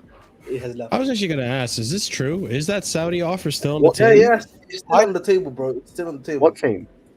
But he rejected. How is it still on the table? But no, it was. I think it was. I can't remember what team it was, but it was still on the table, and they're still lurking around because they don't know if he's gonna still go to Juve essentially. So you never know, man. Also, the thing with the Lukaku thing is he's going to have to go to a Saudi team that has been backed by one of PIF. Because go and look at the money that some of the other clubs have spent, like Al Fateh and a few others. Like they're still spending, but they're not spending to the same level as those 4 or 5 other clubs because they didn't obviously get that huge backing. And again, if you go and look at those 4 or 5 clubs, most of those clubs have already got a striker in this window who's better than he is. So I'm just curious about the club more than anything, because like I'd just be interested to see what the club is. You know what it's got, man. He's Romelu Lukaku, bro. They'll make space for him. You know what I'm saying? He's a big name. Wink, wink. Oh, they'll have to make space, bro. On the Wink, fucking Big up, team, Lewis. What you saying? Big up, my guys. Chelsea daddy, Romelu Lukaku. What was that? What are you saying about our Chelsea daddy, Romelu Lukaku? Hey, hopefully Arsenal become desperate and need a striker. Take two more. Gabriel Jesus is injured. Hey, man, they got Injury Kai again. Havertz. Oh, yeah. Their number, man. They got a striker, bro. Not No. the striker. Kai Havertz is not a striker. We're not gonna. You know what? Is he- You know is what? he- Actually, you know what? He's a For first Arsenal, player. yeah, Arsenal use Havertz as your striker. You see, Yeah, they that'll use help. Hey, him he as won the us work the out worst Champions perfectly. League, man. He won us the UCL. Yeah, exactly. But Marshall, they're using him in the worst position of striker as an 8. He's worse as an 8. He can't defend. How is he? How would they go? I No. think he's a net negative anywhere, to be honest. Like I see him barely as a 10. I'm not- Like he's more. I'm I see him seeing- more as an 8 and a striker. I'm saving my Havertz energy for August 20, whenever the fuck we're having Bloody hell, that debate. man. Are you still doing that, bro? What's the Of point? course I am. I'm not a bitch. I ain't gonna back out. Man, you need Wait, to what are you back out doing? that. You need to I'm back out having a that. Kai Havertz debate. No, I don't. Oh fucking hell! Also, I was wrong. There is one Saudi I'll team. be Which Saudi team? I Al can't remember. Hilal. I was looking it up. I got distracted. Al Hilal. Hilal. Yeah, thank you. Yeah, they don't. They have a striker. He ain't great. So that might be the club. If they're in, Dude. then fair enough. But even so, Just again, we're take at the the same money. conversation that Alma was like, where it's like, and I noticed that Matt mentioned this earlier, where or asked the question of why don't we just get money for him? Who is paying the money? Who is paying? Who is paying us real money, real actual English pounds or European euros? Who is actually paying real money to buy this man? Oh, true. And I think actually, I don't think that deal might actually be on anymore. Oh yeah, because- shit! I forgot. No, yeah, never mind. Mitrovic. I forgot about That's who that. they're getting instead. Like, That Yeah, deal so I don't there's know not what been, the there's not Saudi been any movement that deal because no one's been speaking about that for the last few days. to be honest. well, the deal already He's got back- agreed. and no, because he's back in training apparently. They got Jimenez as the replacement. You know? You never know. Maybe he might be the backup because you know that guy they got from Tottenham was us. Yeah, I think there's still. Oh, he scored they're against still us, eh? talking Sure. like a final fee or they're still trying to agree a final fee. The personal terms are agreed, but the final fee is. But Oh, that's where the standstill is. What was the fee that Juve offered before this whole thing went? They wanted a loan. 40 million. They basically offered 40 million, but it was on the precipice that Vlahovic would be sold before like August. August 4th, so that's in 2 days. But and the rumors were going on back then was that he was going to go to PSG. But as of right now, but as of right now, PSG are set to sign like Gonçalo Ramos from Benfica. Yes. So, and the thing of Vlahovic is his options as well, if you're being honest, is quite limited. He can either come to us, or he can basically stay at Juve. There's no other club right now that are currently in for him either. So, that's like you can't really lower the fee. Like, you can't really lower the asking price for him. Like, he's at 40 mil. You're going to get to a point where you're asking like 20 mil for a guy who you spent 97 on. I had people in my Discord arguing that we should try to sell. If we do the swap, we should up our price for Lukaku to 50. We can't even sell him for 40, and that's what we're asking for. Bro, we can't even give this brother away. What I'm saying. you know, I spoke about this before, man. His contract currently is worth 50 million pounds. If he wanted to terminate that contract, we'd have to spend 50 million pounds. That's basically his book value, almost his book value, because his book value right now is 60 million because of the fact that you spent 100 million. over 5 years. Where do you see he's worth 15 million? I'm just wondering. Right, What do you mean? His contract is worth 50 million. I was going to say it's the same thing. No, but Chris, it's the same thing. I saw a report earlier today about Kane, where it's like if Kane reportedly is debating paying his contract out. So if you want to terminate a contract, how much? Yeah, okay. How much? I was going to say you've got two options. If you want the contract paid out, the player either have to pay it out or the club has to pay out. Yeah. Lukaku's got no reason to pay his own contract out here. He won't pay it. Mm-hmm. Okay, But okay. what if you think of it like this though? Like, someone earlier had said he wants to play at the Euros. If we don't sell him and we just like we keep him in the reserves, like, don't you think he's gonna get desperate and he might start thinking maybe I should pay this out? Oh no! If he does that, then calm, because that costs the club nothing. Yeah, he's giving the club money to pay him to buy himself out. That's best case scenario. Apart from us getting a fee, that's best case scenario. But that's the thing is like, then you have to get to that stage. Like it's a case of, as Cenac said, how badly does he want to go? Because if he doesn't get sold by the end of the window, if he doesn't leave, you don't even put him in the reserves. You tell him stay at home. You don't come train. You don't do nothing. And plus, Scott, you know, Openda, he was playing for Lens last season. Now he's playing at Leipzig. Bro, if he still hits in the he looks really good, bro. I say if he continues hitting this season, compared to how he was doing last season. Also, Leipzig just loaned another striker out, I think today. So there's a good chance he's their starting number 9 next season. Bro, then he'll be part of the Euros probably. Oh, he definitely is going to be the backup because like Batshuayi definitely at minimum is going to be backup if Lukaku decides. Batshuayi's not even the starting striker in Fenerbahce anymore. Exactly. So, listen, man, Lukaku, man, I also think. I just want to, before we finish here, I'm just telling you, Bob. Lukaku has blacklisted himself right now. He's only got Juve or Saudi, and you know if he wants to do Euros, he needs to go to Juve. So simple as that, really. By the way, almost 140 of you guys watching. Let's try to get those likes up to 90. If we can break 100 on the stream, I'll do like a spin for you or something. I don't know. I would really appreciate the likes. Yeah, what smash the likes. I'd appreciate it. Yeah, probably. Or I'm at your. I don't know. That's up for you guys to decide or figure out. All right. Another Chris, where is your mind going? Anyways, so this I wanted to point this one out too. But why take a player who you didn't want a month ago, according to Fabrizio? I think the majority of the board didn't want him, but there is apparently, and maybe you didn't hear this because you just tuned in a little after. There's a tweet saying, a Fabrizio tweet saying that or was it Fabrizio tweet? I don't remember. It doesn't matter. But there was a tweet that said that apparently there is a member in the board that is very in favor. It's Lawrence Stewart, apparently. You think so? No, it's been confirmed to be apparently Lawrence Stewart and Pochettino are big fans of Vlahovic. It was actually reported. Hey, as long as he ain't got fucking groin issues, then cool. I don't care. That's the thing. Like, that's what I was saying before. Like, the best that can happen in this scenario is that we actually get a really good striker. We get him back to his form at Fiorentina. He ends up cooking. Maybe even overtakes Jackson's role. He actually makes it a really strong competition. We're talking like Anelka versus Drogba kind of competition. And we cook. We got like a striker for years. Or the worst case scenario is he just gets injury prone. In fact, they were playing together, so I don't know if that was really a competition. That was still this literally. Sometimes they played together. They didn't always play together. Yeah. Do you guys believe like the rumors saying that he might want to stay at Juventus and fight for his place? Because I think that might be an issue potentially. Because like if he wants to stay, then if we're trying to agree like personal terms with him, it's gonna be like a bigger deal. I don't know if those rumors are true or if it's just like rumors. The way the club has been moving, they wouldn't be moving on a transfer unless they've already agreed personal terms beforehand, or if they've had like some level of assurance beforehand by the agent or intermediaries that a deal could be agreed, a personal terms could be agreed with Vlahovic. That's just my opinion.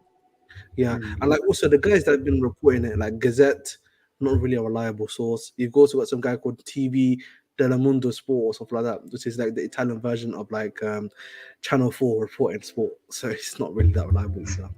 And the thing is, even if Vlahovic wants to stay at Juve and quote unquote fight for his place, well, Koulibaly wanted to stay at Chelsea to fight for his place. Chalobah wants to stay at Chelsea to fight for his place, but they've both seen now that there's no way this can be resolved. So Koulibaly has left. Chalobah's reportedly decided that he has to leave. Maybe Vlahovic has the same kind of situation where he just sort of sees the writing on the wall for himself at that club. But just want to add quickly, like we've got a real IRL example that just happened recently from Italian club to British club with Tonali. AC Milan got like a value of money they couldn't refuse for Tonali, and they basically forced him out to Newcastle. So it's been done before, innit? By But the way, if people want to enter the stream, they're just opened up. There's a slot that just opened up. Go ahead and try again. I'll send the link in the chat again. What were you gonna say, deluded Chelsea fan? what's it called? I was saying like, what really is going on at Juve for him to like want to stay so bad? Because wasn't the one of the problems of the many for him last season the type of style that they were playing? Like, why would he want to stay again so then they could play that same way again for him to struggle? Pride. Yeah, that's the thing. If I'm theorizing, he's only been there for 18 months. He joined there in January 2022. So, he's still, his time there. He's not been there very long. So maybe he still feels like he needs to give it like at least 6 months to a year extra just to like really sort of see. Okay, like be confident in his decision wherever he goes next. Maybe he feels like right now it's a bit too hasty, or maybe it is just pride and he wants to prove the doubters wrong. Mm-hmm. Also, they've got a new technical director, so maybe he sees that they can rebuild the team. Big up to Dark. 5 months as a member. Big up everyone. I might hop on later, Marshall. Yeah, big up. By the way, guys, we do have memberships, 4 different memberships. If you have a VPN, maybe you can go to the American one and get it for 67p or whatever it was, like some small amount. But 4 different tiers starting at 99p. You get awesome emojis, which, by the way, if you're a member right now, let's see. Show me your favorite emoji in the chat real quick, just so everyone can see those emojis. But yeah, big up to Dark for 5 months. Scott, I'm sorry if I interrupted you. What else were you saying? No, I'd say they've got a new technical director, a new sporting director, so that like he may see it, like a way of like he could, like if the team starts to get rebuilt, then it could be he could maybe see it as like a possibility of staying and being able to turn it around with like better players around him, sort of thing. Hello.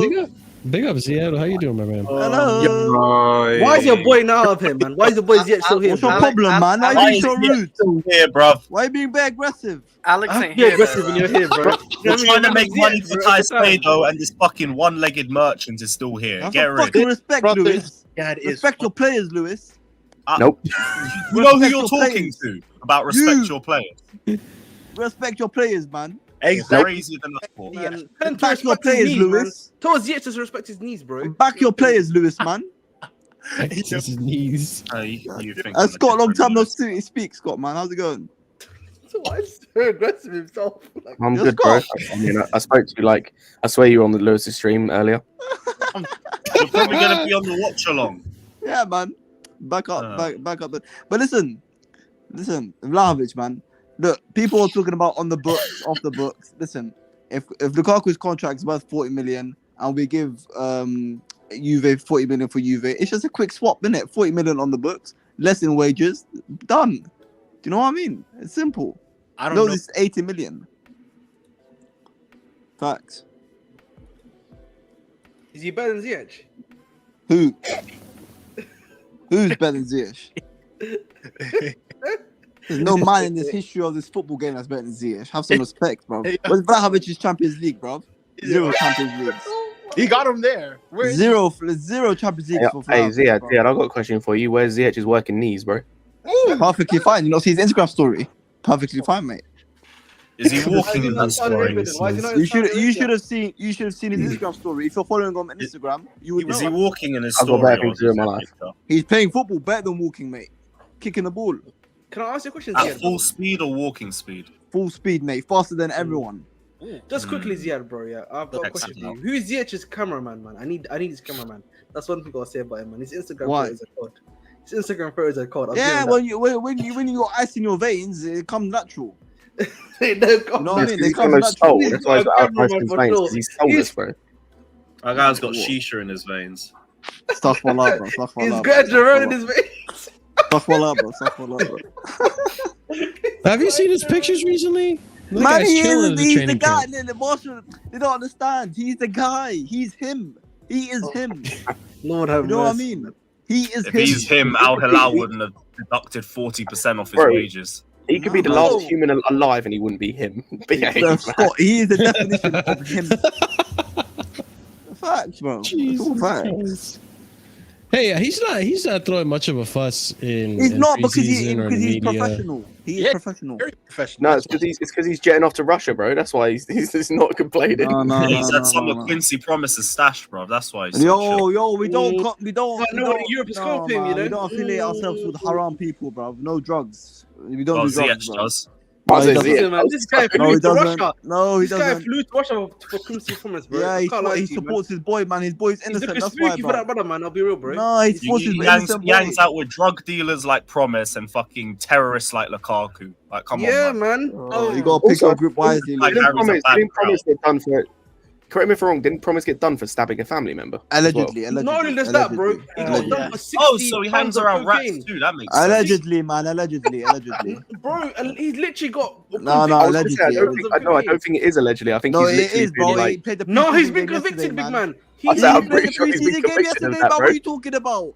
He played the preseason game yesterday. Why do you think he the refuses reason to leave Russia? it's because Russia does not have any what's it called when he can't get sent to another when he can't. No, That sounds like a lot of waffle right here, man. What are you talking No, about? it's not. It's This is waffle right It sounds here. like, God it sounds like damn. Russia don't got enough evidence. That's Bro, what it sounds like to me. It's called No, it don't call anything. It's called lack of evidence. extradited. Yes, Russia doesn't have an extradition policy. It's I called thought lack David of was talking evidence. about crime. Russia doesn't have the You're extradition talking policy. to a brick wall. Well, Just want to point out, Ahmed. No, sorry, it's not called Ahmed. lack of Ziyad. evidence, man. he's just gonna say alleged.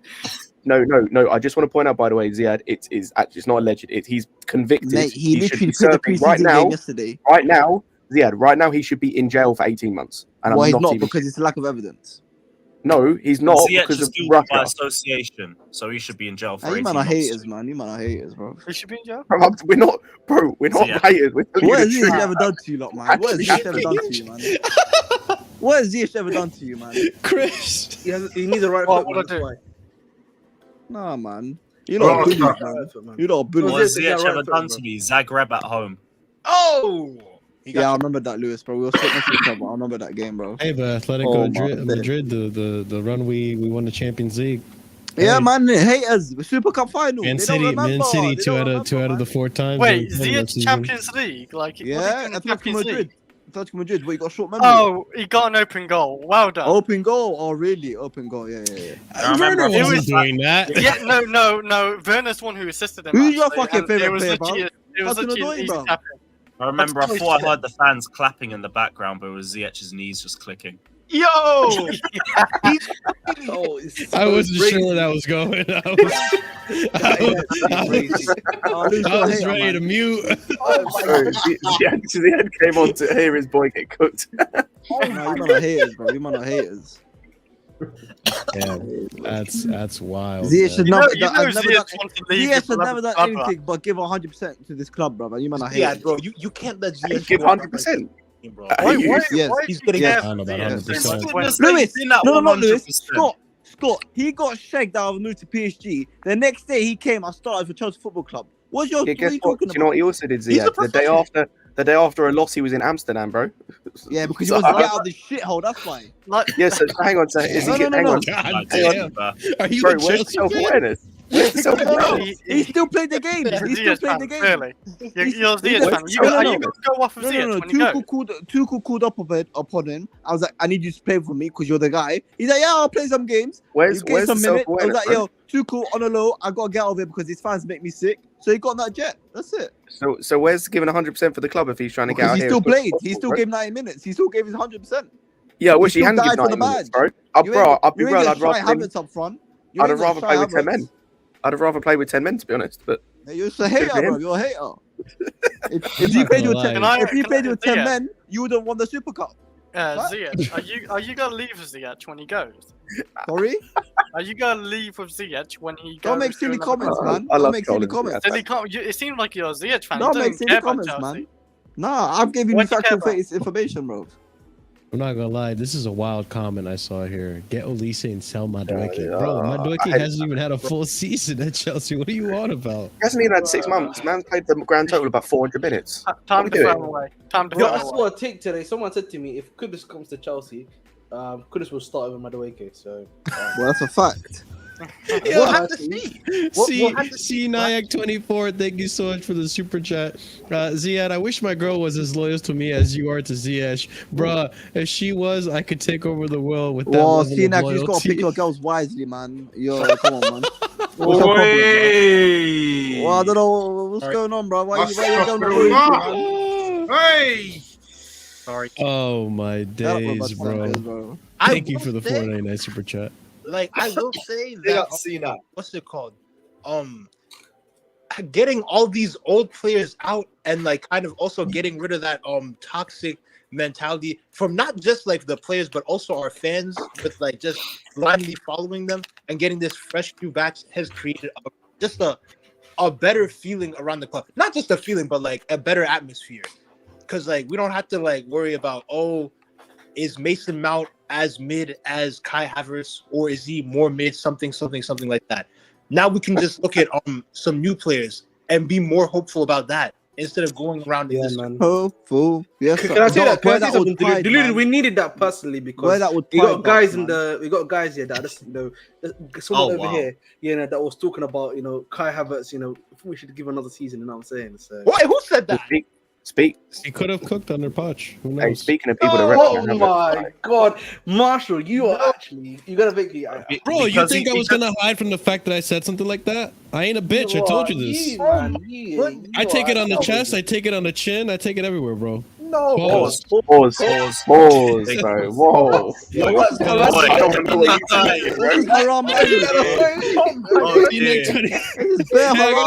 Let's read this real quick. Thank you for the 99 super chat.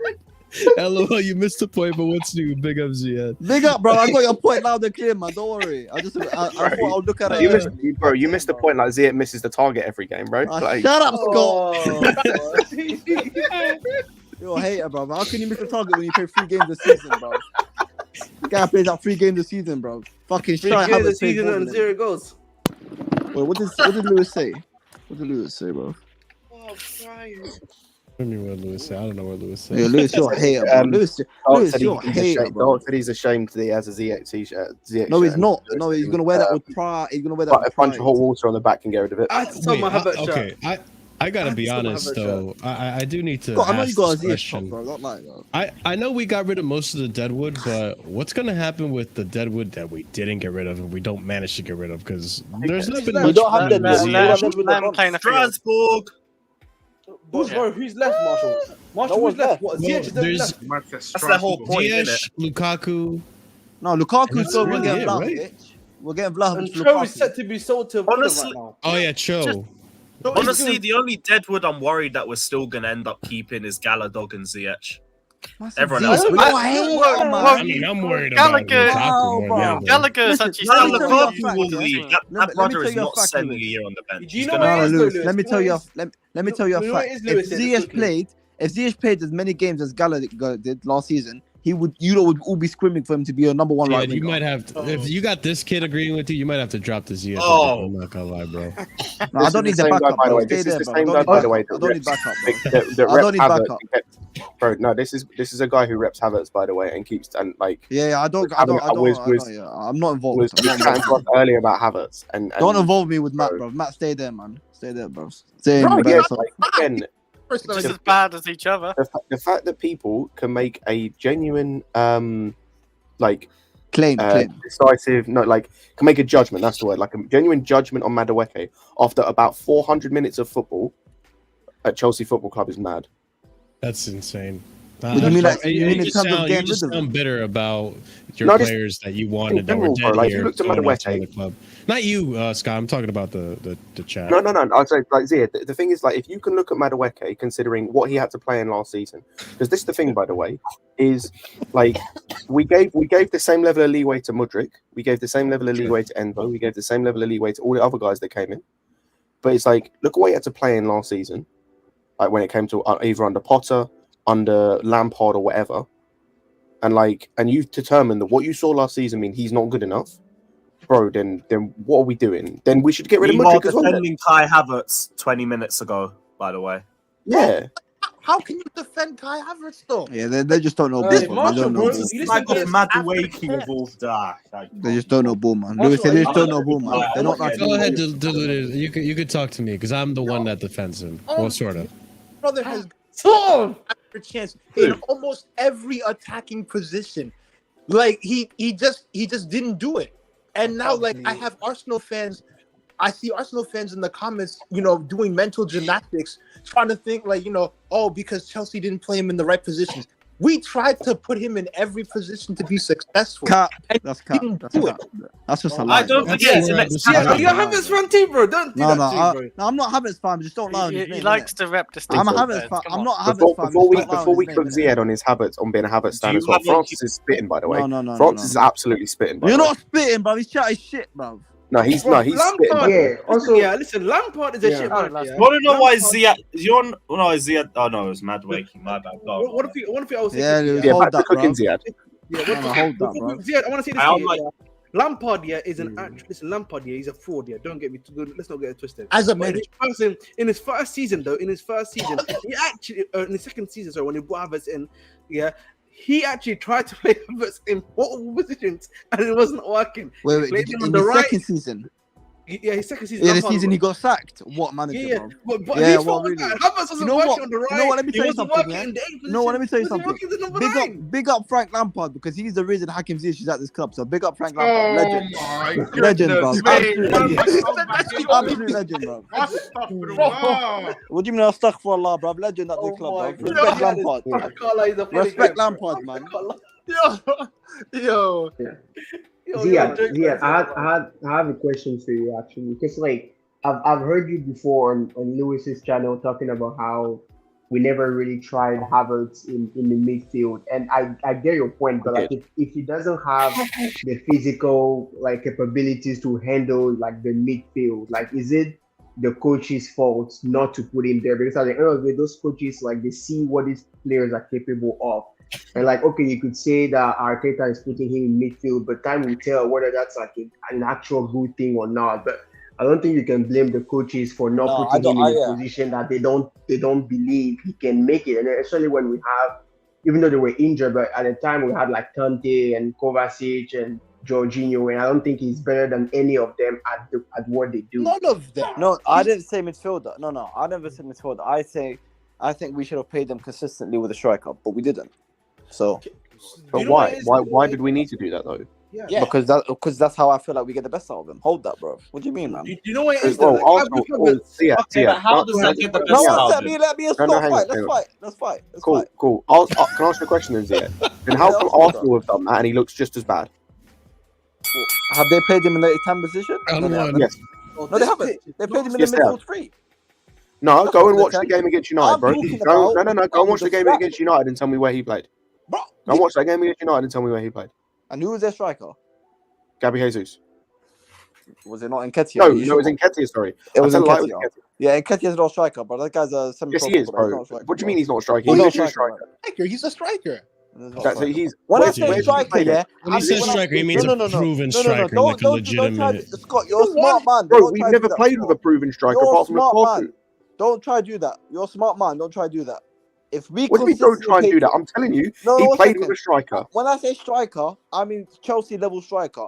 And if I'm telling you right now, if Lukaku played the whole season with Havertz, it would be a different story right now. No, it wouldn't. They'd still have both been shit. I don't think so. Yeah. Lukaku was shit. Lukaku was not shit. All right. So He had Yeah. 14 What are goals. you talking about? one second. Lukaku was not shit before his interview. You're having a laugh. Before, Before and his he just interview. clarified before the interview. Before the Oh, interview. one No, on I'm level, not talking Zia. about his So, career. hang I'm talking about hang on. the interview. Hang on, Marshall, do me a favour. Can you bring up Sinak's last comment, please? Fuck you, Cenac, bro. No, I'm joking. Cenac, I love you, man. Yo, Uncomfortable conversations. this is a Wait, what did he say? When Uncomfortable Giroud was conversations. here, Pulisic In and all Mount played fairness, better when off there. Giroud No. was here, Pulisic and Mount played better off of him Oh, than no. Havertz. This is a very comfortable conversation. Giroud is a million times the football player. Wait, So when very- did No, Havertz and Giroud- Lewis, Hold that's up, not the conversation, bro. When did Havertz and Giroud play with each other? Oh. What are you waffling about? No, exactly, Oh. bro. I don't know if So they hang ever on, did, so you're to be telling me that the honest. manager we had at the time. Madrid, bro. Hang What are you on. talking about? Hang on. Havertz was on the bench, Right. mate. Let's Scott Cook. Yeah, Atletico Madrid. What are you talking about? Ziad, what we're saying here, bro, is that our manager at the time, who at the time was one of the best managers in world football, considered Pulisic and Mount better people to play off Giroud than Havertz. Doesn't that tell you something? Why did he play him in the biggest game of his career then? Where did he play him? Striker by himself. Sorry, where did he play him? Let's say that again. Oh, wait, I mean, he caught him. It wasn't a striker. So in the biggest game of our in the second biggest game of our club's history, he played Havertz as where? I mean, the forward front three with the fucking striker, bro. He played forward front three in the Champions League final. You don't take, bro. No, he's a striker, bro. He's a striker. Okay, so what's the point? Guys, no, 1 second. This is round three. No, this is round three. Scott, where did he play? Scott, where did he play? Who? Havertz in the final. Striker.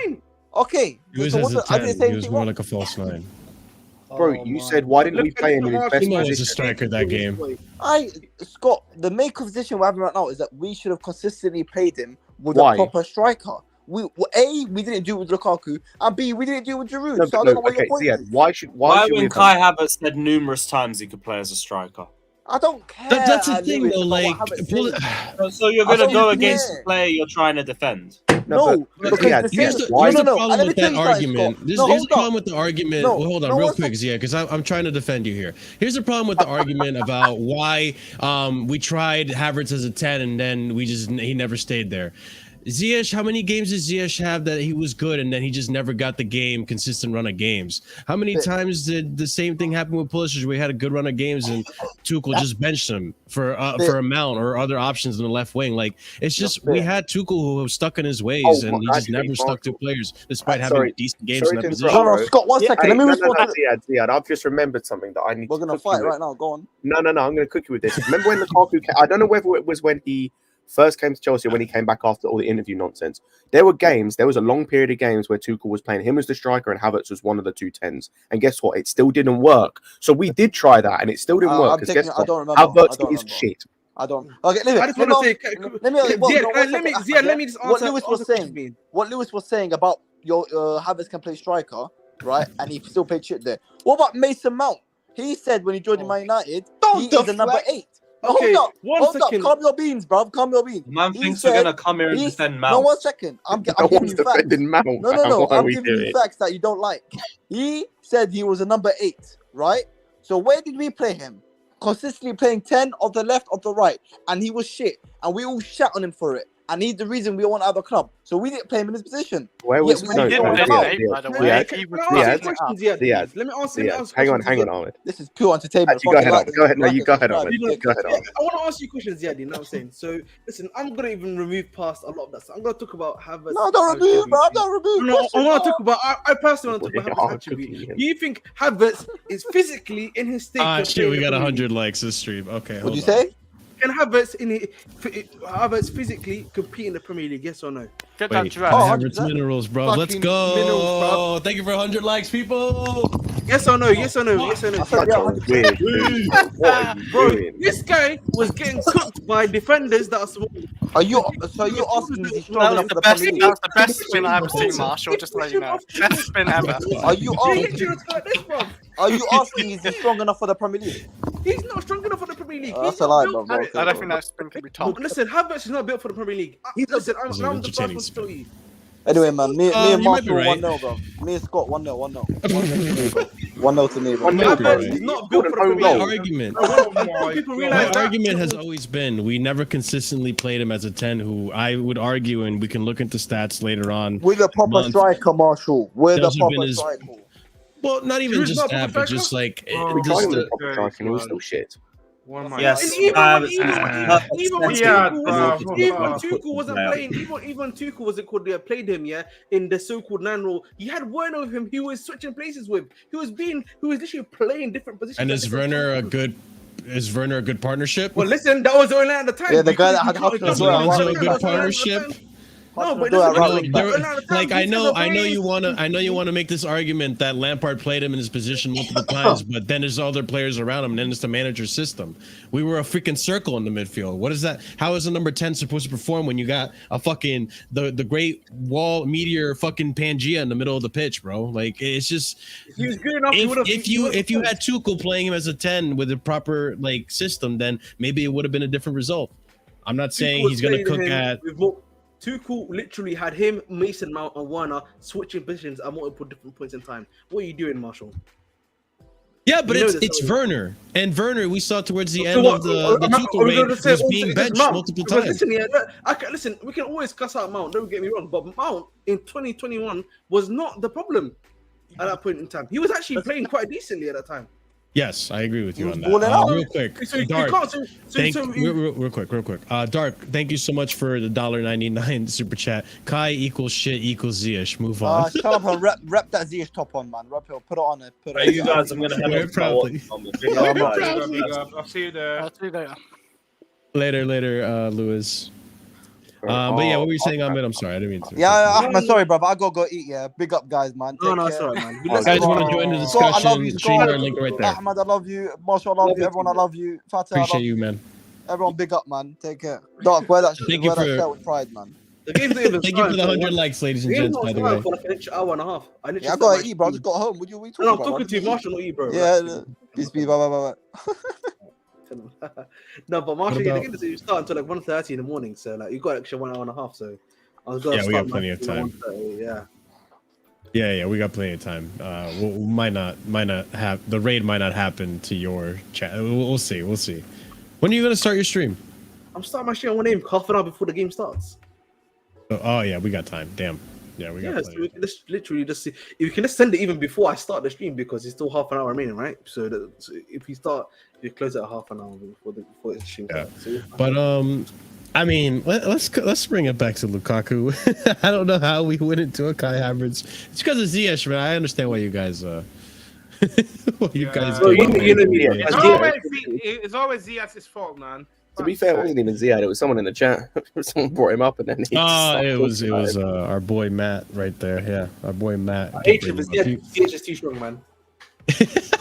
If you guys want, you can join. The link is right there. You can have your say on whatever the hell we talked about. You in Discord, Marshall might be watching it in there. Oh yeah, if you in Discord, Marshall might be watching it in there. Yeah. We'll be on Discord. You can come join a Discord and you can watch some of the games with us there. Big up to Dark and big up to Jose and everyone else that streams, including myself. Big up Jose, man. The GOAT. But yeah. Going back to what we were talking about before, and I am still curious, like what happens if we don't move on Ziyech? I just wanted to say quickly, Marshall, sorry, bro. Maybe Lukaku. Go ahead. They're just showing off the pitch. It's very bad. Oh my god, it actually looks terrible. Oh, the Chicago one? I don't know where they're even playing in Chicago. Yeah, Soldiers Field, like it's bro. bad. How is that even banned? Like that got played on a few days ago. That's a proper football pitch, bro. And bro, it looks bad. I heard the one that I went to, the FedEx Field was really bad. Bro, like it's got. Which one was that one?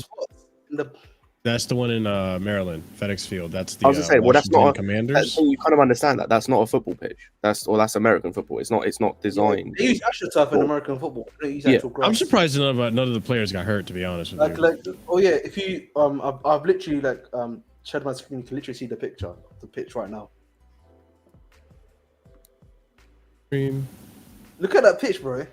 It's empty holes in there, bro. What the flip is going on, bro? What did they play on that, bro? I swear they just got played on a few days ago.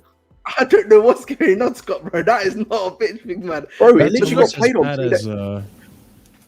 know, but I don't know what happened. Like, I don't know what's happened. Like 2 days later, 2 days. 2 days ago. 2 days later, and it's like, bro, there's empty spots. Look at Hopsy's comment, Mudrik brother, just stay at home. Pretty sure he's hurt anyways, or he's recovering from an injury. Soldiers Field is notorious for knee injuries. Hey Madueke, big man, stay at home. He's probably gonna play today too. The lineup hasn't leaked yet, has it? I don't think so. No, it'd be like 27 minutes, probably. maybe. How many games do we have left? This is the final game. Last one. This is you the told me final preseason. preseason This game. is it. Oh shit! And then we have Liverpool. I have like something behind closed doors though. Like usually, just what we do like another game behind closed doors before the main one happens. Good, because we gotta prepare. Like, I want us to prove everyone wrong. Because what? Okay. Anyways, I was actually gonna ask, do you guys think that? So, I personally think that Ugochukwu is probably gonna be a loan, an immediate loan. I don't think he's gonna stay. Disasi, we could see what happens, but do you guys think between this game and the possibly behind closed door games that there's a good possibility that there will be time to decide and have a chance to actually for Disasi to stay at the team, or even Ugochukwu? I'll put that in there too. Maybe Ugochukwu stays at Chelsea. Yeah, what are you talking about, bro? Yeah. I think stay. All right, so Ugochukwu. I'm gonna say this. I think Disasi is gonna start against Liverpool. I don't know about that. I still believe that. I don't know. I think it's gonna be. I think it's gonna be Colwell Silva. I think that's been like the settled starting defense. I don't think so. I agree with Marshall too. I think it's gonna be Thiago Silva and Cole just because of the system. Because you can do so much like in training, but there is no real way to really know how well it's gonna be implemented in actual game. But Powell and Thiago Silva are getting or have spent more time with coach and the system, so it makes more sense for them to start. And then maybe as time goes, like maybe you take Silva back in games where we're already killing them or destroying them, then Disasi gets to play and slowly gets to be a starter. But I mean, unless Disasi shows something crazy in like training or behind closed doors and coach is like, yeah, this guy needs to start. But also, Ahmed, I'm curious to ask, like, if you think Disasi's going to start, who's going to partner him? Levi Cole, because Disasi's at RCB. Levi Cole's at LCB. Yeah, I think Thiago Silva is going to start. Yeah, he's been involved. The problem with Thiago Silva, and I've said this before, is that because of the fact that you have to like obviously take into account his pace and his position and everything. The midfield slightly has to drop off slightly with him. It's not like a similar situation where it's not a similar situation with like a regular player who may not have as much pace as like a regular guy, but with him the midfield actually has to drop a bit more just to protect him a bit more further when he's in a back four compared to a back three. But that's just me, of course. But isn't that the case for most back fours anyways? I don't not really. think that's very different. As long as you have two competent defenders, the midfield can remain where it is. It's just that we have to remain a bit more further back with him. But like then at that point, you're saying that it sounds to me like you're saying that our midfield has to be just eights. No one should be a six. And as a result of Thiago Silva, we're gonna have two deep sixes. Or six are gonna be a bit deeper. Well, that's what I'm trying to say.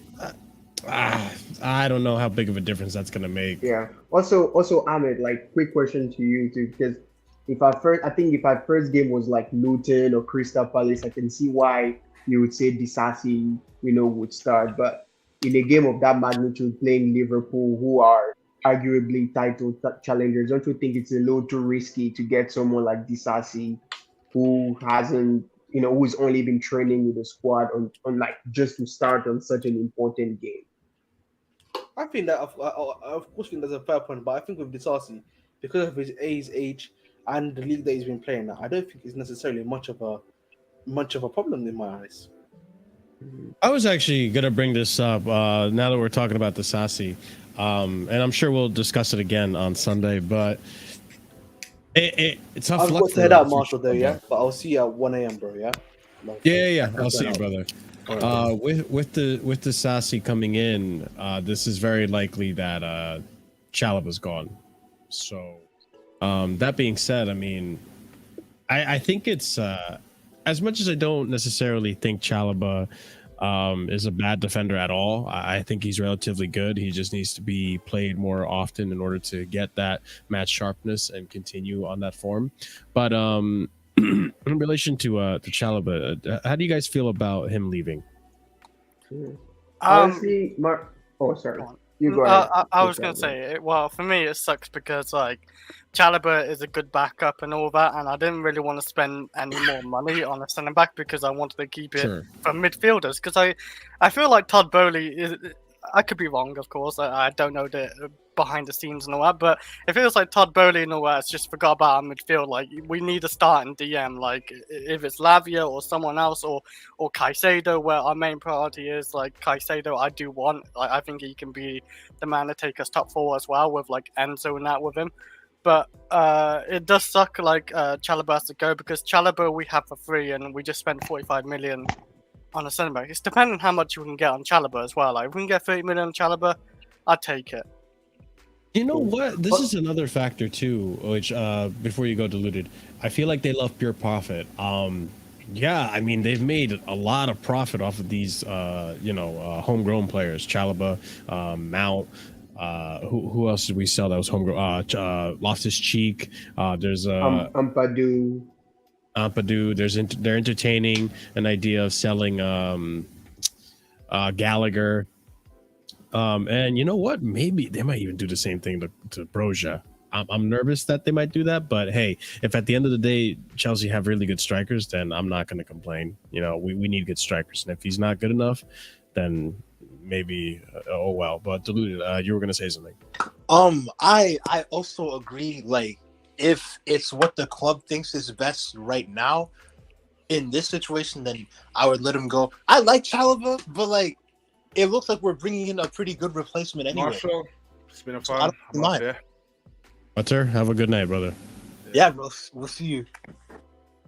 By the way, ladies and gents, there is room on the panel if you would like to join, have your say about anything we discuss, whether it be Chalobah, Vlahovic swap deal, Disasi, or Ugochukwu. Come on in, have your say, or even if you want to talk about the game, which we're probably going to be doing in a moment. But go ahead, Undiluted.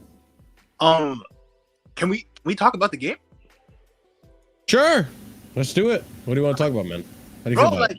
I'm excited. Like, it's been a while since I've been excited to watch Chelsea games, but like, I'm excited, yo. Like, just to see players like Jackson and especially Malo Gusto, because that guy, like, he surprised me. He really surprised me. Oh yeah, true. He's been so solid defensively. Definitely, and going forward, like he looks dangerous too. But like, you know, most importantly, he looks solid defensively because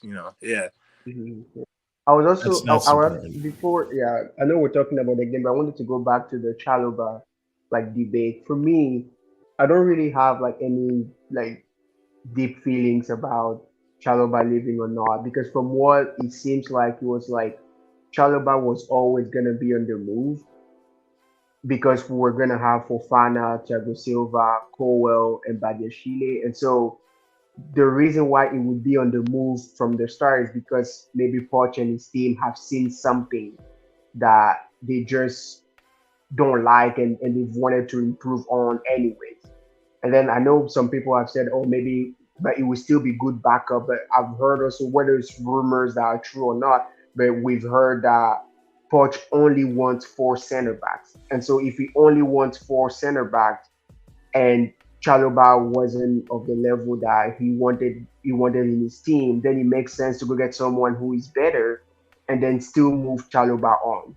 Because I don't think the rumors about Chalobah moving on just started because Disasi has been bought. I think ever since the beginning, there were rumors anyway of Chalobah moving on.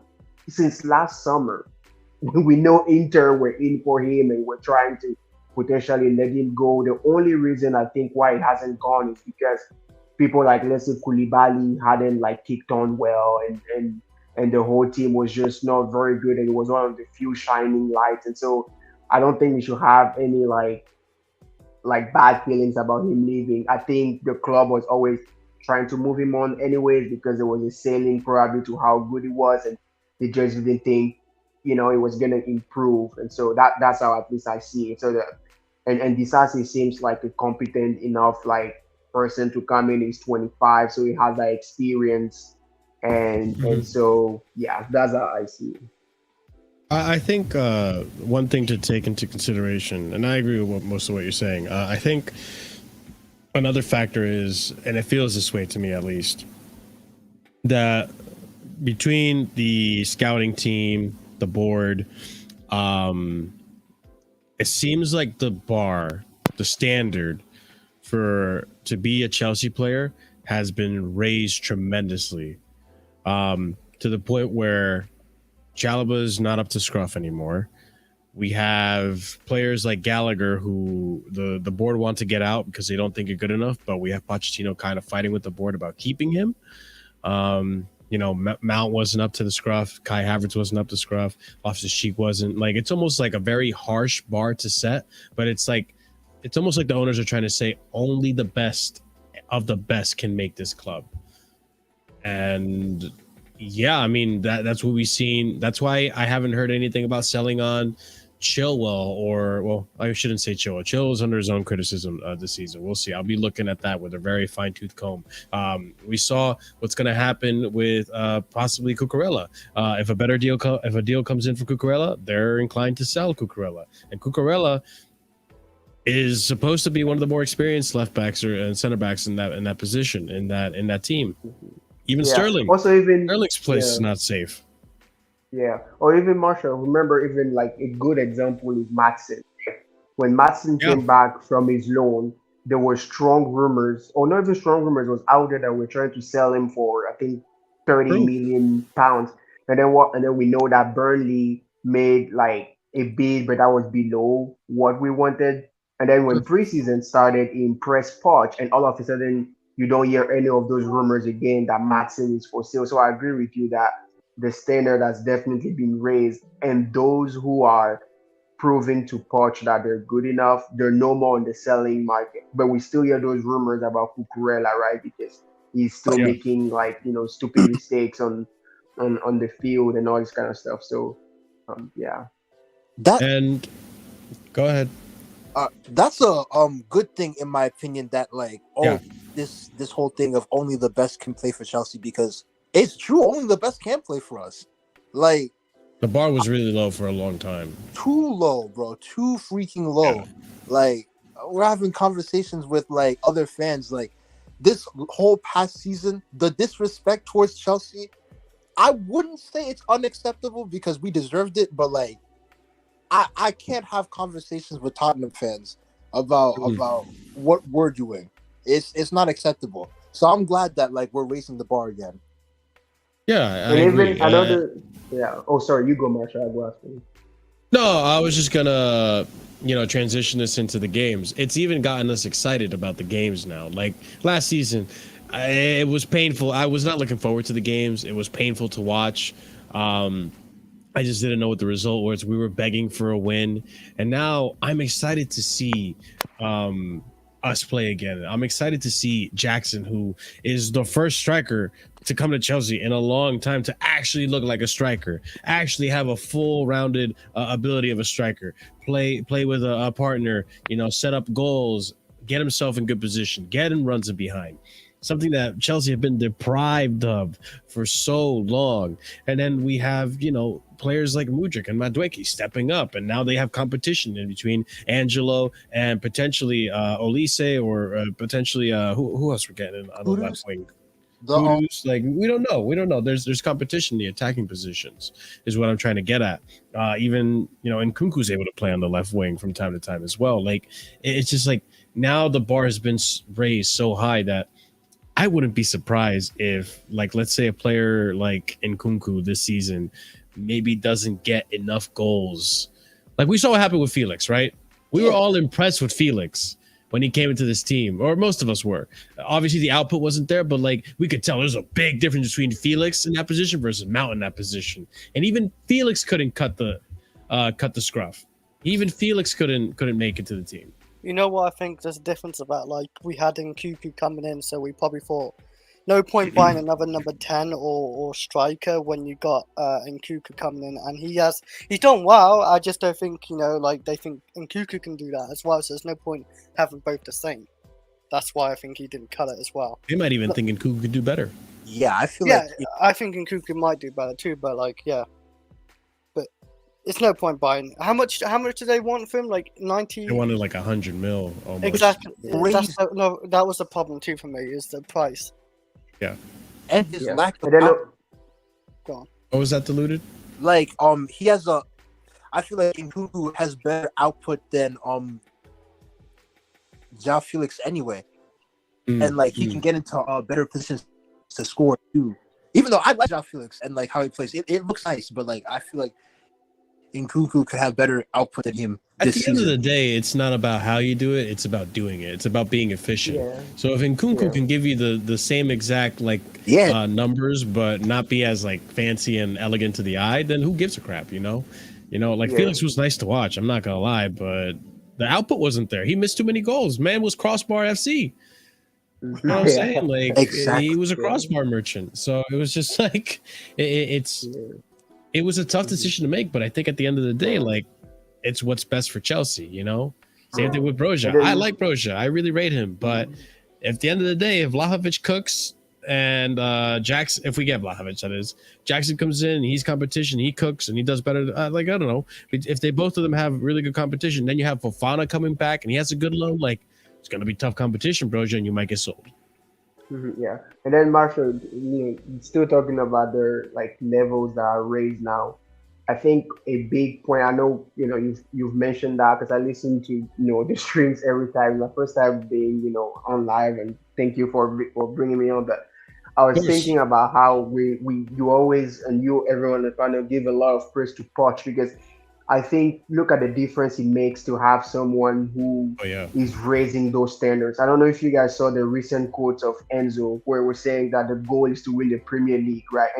And obviously us as fans we would think that that might be pushing too far. Let's get close to top 4. But if he's saying it, I wonder if it's, and Poch has always said it, even he's always saying we're not gonna give excuses, we're gonna be ready for the first game.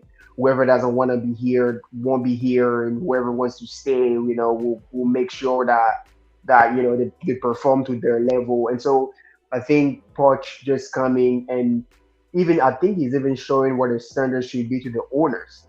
They're like, hey, like you guys have made a big investment, there must be results. And if you're gonna appoint me, I'm coming here to win. And I think even then they're like, okay, we actually have a guy who's serious enough. Because think about how much time they were willing to give Potter, right? We give him all the time in the world, for him to do what he needs to do. But with Poch coming and setting those standards, the players understand, the owners understand, everybody's on the same page. And so when everybody's on the same page, then that means that there's only one direction the club will go. And I hope that this year, we're able to, lift a trophy, whatever it is, because that would show that mentality is changing, I hope so. And like based on what you just said right there, like I think establishing that mentality and getting that routine in and knowing what the module is, knowing what the plan is, I think that's the reason why I disagree with Ahmed what he said earlier. I think Thiago Silva is going to start. He's been there since the beginning. I think Kobo will start. He's been there since the beginning as well.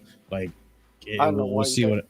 If you don't think Thiago Silva's going to start over who, like Disasi. Disasi's going to come in and prove himself. Like he hasn't even, he's not training yet. Only OGOCHUKWU's been training so far. And is he match fit? Who knows? Like, you know what I mean? Like I'm sure there's like a certain routine that happens. You join Chelsea, Poch has to put you through the ropes. He has to put you through the fitness test that he put everyone else to, so you can be caught up to fitness. Because I could bet you that the training that these players have done prior to Poch is not the level that Poch has it at. Poch had these players really fit, and you can tell when you watch the games, these players are really, really fit. And now that they're really fit, we're seeing a totally different team. Not only because of the manager and the tactics, but because of the fitness levels. It makes perfect sense now why last season we were first half FC. We just burnt out after the second half. The energy wasn't there. The aggressiveness wasn't there. The pressing wasn't there. None of that stuff was there anymore. The eagerness was gone. And now that you can see that these players can play a full 90 minutes, some of them have played a full 90 minutes. We saw with, and I never expected this, but we saw it happen with Cassidy. Cassidy played full 90 minutes, I think, twice now in preseason. And Andre Santos has done it twice, I'm pretty sure, as well. Like, Gallagher as well. Like, these players are fit. They're playing full 90 minutes, and they were not expected to play a full 90 minutes. They were not expected to even they were expected to be bench players. You know, like, you don't expect these players to be able to play a full 90 minutes, let alone be starters. So it's been really impressive to see the levels being raised and the standard being raised and this being taken very seriously. Now, on to the game. I am excited to watch the game. I'm excited to see how we play against Dortmund, a tough European side who we had a very, very exciting competition competition against last season in the Champions League. I'm excited to see how these players adapt to playing a European team, a German style team. And I want to see what's going to happen, because I think this is going to be the final test for Cassidy. It's going to be the final test for Carney. We're going to see what's going to happen to him as well. I think Andre Santos has solidified his position in the team. I think he is going to be a part of the squad. We're going to see what's going to happen to I want to see Maatsen play as a left back. I think Maatsen's also going to stay at the team as well. There's still some questions up in the air. I don't know if you guys have I think Maatsen's confirmed he's staying, right? Anyway, I don't know. I think Poch confirmed it. I'm pretty sure. Yeah, Poch. I think Poch made some comments saying he's absolutely in his plans and just how versatile he is. Like earlier today. Just so happy with him. So I think he's going to stay. I was going to say as well, Bush Dortmund still looked pretty good actually, because last game they did actually beat Man United. I think was it 2-0? They beat United actually, like I saw him play. So. No, was it 2-0? I can't remember. They definitely it was 3-2. It was 3-2. 3-2. 3-2. For some reason, I thought that's the Madrid game I'm thinking of, actually. I hopefully we can actually end this preseason unbeaten as well. I wouldn't even mind a draw, because, like, no losses in preseason compared to the last few seasons. It's looking a lot better compared to the last few preseasons we've had. Big up, Mo. Shout out to the Blue Lounge. I was actually just about to bring your comment up about the Vlahovic thing. Vlahovic doesn't want to come to Chelsea. Questions about his passing his medical too. The latter half, I think, is still very much relevant. But the first half of it, I looked back at that tweet and it looks like it was retracted. So maybe there is no that rejection that was rumored. I think that might not have been true, because I was looking for it, could not find it. So maybe. I don't know. It's all up in the air about Vlahovic. But how you doing, Mo? I'm doing good. Thanks for having me on. To be honest, the Vlahovic situation is not Chelsea specific. I think he's not too keen on leaving Serie A at the moment. I think even with the whole Paris Saint-Germain thing, it seems like his heart is set on staying in Serie A and Juventus specifically.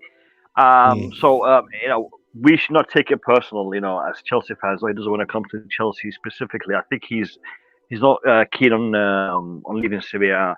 But to be honest, the second part is what is worrying me the most. Is he injury prone? Is he going to be able to abductor injury? To step up for the pressure of the Premier League, the physicality of the Premier League. With his situation, that is my main concern. And on top of that, the fee. Initially, when I heard about the whole situation, paying a little bit of of like 5, 10, maybe even 15 million on top of Lukaku, I wouldn't be too worried about that. But spending like 30, 40 million is a lot of money. So that is my dilemma in respect to the whole Vlahovic situation. To be fair. It is a dilemma. The way I see it is, I think keeping Lukaku on our wage book, 350K a week. I did the math. That's almost like 16.5 million in the year to just have him be in the U23s. And he's got 3 more years to his contract. Like, in the long run, you're just going to be paying that. It's just, and this is the only chance we can get rid of him. We're just going to have a player that's going to, if he were to stay, because we can't get rid of him, this deal falls through, who knows what's going to happen? He's going to kick up a fuss. He's going to, talk to the media and say all types of things. You know how Lukaku is. He loves the attention. So he's going to grab attention that's not needed. And we don't need any more attention at Chelsea, man. We just got over getting sanctioned. We're trying to be a club again. We're trying to be normal. Whereas with Vlahovic, I agree. It is a high risk, very high risk, considering player has a history injury, at least last season with that whole abductor injury. And it's flaring up and it reoccurs. But at least with him, he's just 23. He's 23, and you could fix that. He could grow out of that. He could become. There's more potential with him than with Lukaku, and there's more of like potential to sell him on afterwards. I'm sure more clubs will be inclined to take him because he's not as unprofessional as Lukaku than if we kept Lukaku. So at least with Vlahovic, I see a way out. It's not the most ideal. I might it's like a jailbreak in a sense. Like sometimes the jailbreak is not nice and clean. You got to go through sewage and all that poop and all that crap to get out and see the freedom. That's kind of how we're in a really bad situation, Mo, with Lukaku. So and because of Lukaku is doing. Yeah, I mean, my biggest concern with the whole Lukaku situation as it stands right now is the Saudis look like they've lost interest and they've backed away. I was kind of hoping that the Saudi situation continues up until the latter parts of the transfer window, and then he'd be forced to accept. I mean, he'll have two options: either go to Saudi Arabia and play football, or stay at Chelsea and sit on the bench. Or I was hoping that too, yeah. But it looks like the Saudis have lost interest now as well. So it really is becoming quite a tricky situation with him. I think we may end up sending him out alone again somewhere. I mean, it's either that or having to pay his wages and have him sit on the bench, because Pochettino is not interested in the man whatsoever. I don't think the Saudi offer is available anymore, by the way, guys. I mean, it depends, because Al Hilal was the team that wanted him, and they put in a bid for Mitrovic. And if Mitrovic goes through, because it hasn't gone through yet, I think they're just negotiating final details and stuff. But once that goes through, that door closes, at least with Al Hilal. Because that was a team that was interested in him originally. So correct. Yeah. If that door closes, that's the other thing too. Like, I don't think the final option is. At least I think it'd be a little too stubborn and prideful of Chelsea to do this. But like, if it means that we have to just bite the bullet and give him a loan to Juve, then I think Chelsea should just take that, because at least that loan is better than having him be at the club and consuming the wages. At least some of that wage is taken off your shoulders, Yeah, I agree with you, Marshall. I think that like worst case scenario, that's what's gonna happen. That they're gonna loan him out, because I believe there's a lot more teams that would be willing to take him on loan, especially if we're paying some of his wages. But what we're wanting to do, and that's been clear since the beginning of the window, is we're trying to get rid of him, so we're not accepting any loans. So I think worst case scenario, you go on loan, and from a fan's perspective, that doesn't matter to us, right? Because like as long as he's not with the squad when the window transfer closes, we won't really care. It will be on our books, whatever, but it won't be with the squad like having or causing any issues with Poch and all of that. So I think in the end, whatever happens, there will be a solution, and that solution does not have Lukaku in our squad. So Juan, you're spot on. I mean, in respect to the turbulence that he would cause, the toxic vibes that we would have in that dressing room is a massive factor. I mean, right now Pochettino has brought the motivation back, has brought the consistency back in the way we play, the way we approach the games. I mean, if you hear the interviews that the players have been giving after the games, and they're all talking about challenging for the title, winning stuff and achieving stuff. While last season, we were lucky to score a goal in a month. I mean, we had February, and I think it was another June. We scored one goal in each month. So now some dark times. Yeah. So Pochettino has pushed us past that, and I don't want Lukaku to come back in that dressing room and digress us back to where we were last season, and that is a big factor for me. He has to stay away from that dressing room. There's no way he should come back. Unless it's the train with the under-23s. That's it. Yeah, because I think we still have to entertain. I know I got into a debate with the boys about this, but like I seriously believe it would be not a breach of contract, but it would be Lukaku would have reasons to kick up a fuss if Chelsea were to not allow him to train or not allow him to do his job. Because part of his contract, I'm sure, is he has to train. He's guaranteed this and that, like the facilities, all that stuff. Like these are all of like the fine details and the fine prints that people don't care about. But like at the end of the day, it's a job. Like it's not just like, oh, you get to have fun and play a sport. No. This is a job. Like, and some jobs have policies, terms and conditions. These contracts are very detailed contracts, and not just like a fucking big piece of paper that says 130 million is your bank account. That's it. Like sign the like. No, there's a lot of details that go into these things. I'm very doubtful that they wouldn't allow Lukaku to train. So he is gonna have to be at Cobham.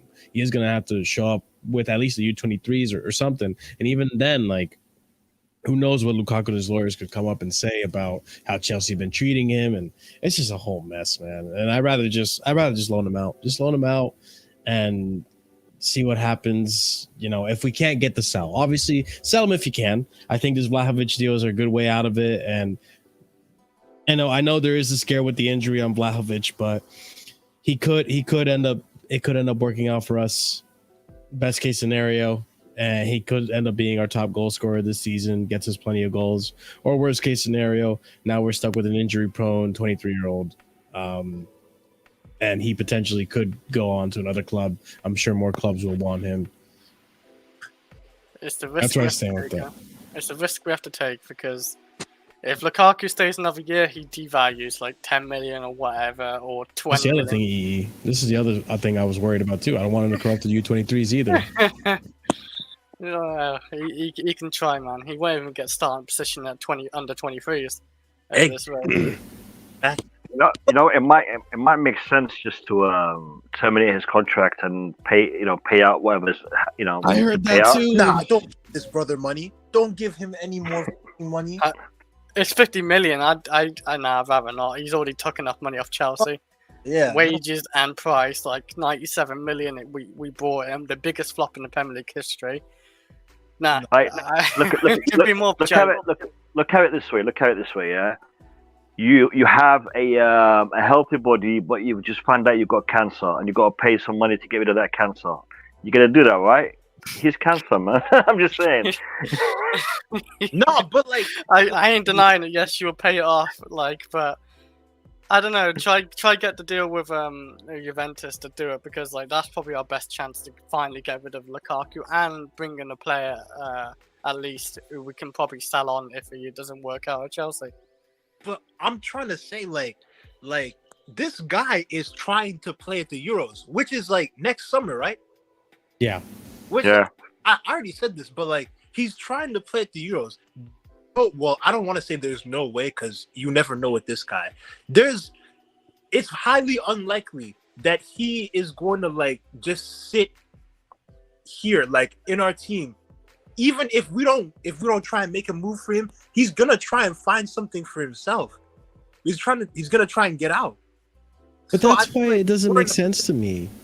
That's why it doesn't make sense to me. Why not just take the Saudi deal? Like, bro, like it's like you're seeing all these players go to Saudi. Like, Saudi looks like it's gonna be a pretty competitive league, and even like whatever, you don't rate Saudi, and he goes to Saudi, and he's like, this is a walk in the park. You look good in front of your manager. How many national teams have we seen that have players that start in the team that don't play in Europe? You know, like it's just one of those things. Do you guys remember Hulk Oscar, who played in China? I mean, there was a lot of players in that Brazilian team that played in China. So, it doesn't stop you from playing international football if you're going to go play in Asia or in Africa or in, it depends on your level and your fitness and your performance. But I guess with Lukaku, he knows himself. He knows when he goes over there, he's going to be letting it slip a little bit. He's going to gain a few more pounds. He's going to, get out of shape. And downhill spiral for him, I guess. He's gonna be chugging down those Saudi Arabian food, Saudi Arabian calories, man. Shawarma, He's gonna be on some strict kebab. Yeah, I wouldn't diet. blame him, man. I'd be eating up the kebabs and the shawarma all the time, man. That's delicious food, man. But yeah, it is what it is. With we'll just have to see. Time is ticking. Time is ticking for Lukaku, man. But that being said, ladies and gents, I'm gonna wrap it up here. I'll be on Ahmed's stream, the Bridge 258 link in the description below, doing a watch along with him for the Dortmund game. Probably gonna be my last watch along the preseason, and we're probably gonna stick to the regular routine going forward for the rest of the season. But yeah, tune into that. I am going to be sending you guys over to Lewis as well. Big up Mo Chasm and the Blue Lounge. Make sure you guys check out his channel as well. He's got a great channel. We do have a poll here, by the way, that I asked you guys. 80% of you guys voted. Would you take Vlahovic for 35 to 40 to get rid of Lukaku? And 68% of you guys said yes. So, I mean, I think the majority... I said no, by the way. I said no. I voted. I said no. There we go. Well, we can. It's a dilemma. It's a dilemma, and it's perfectly okay to sit on the fence on this one because it's damn if I do, damn if I don't.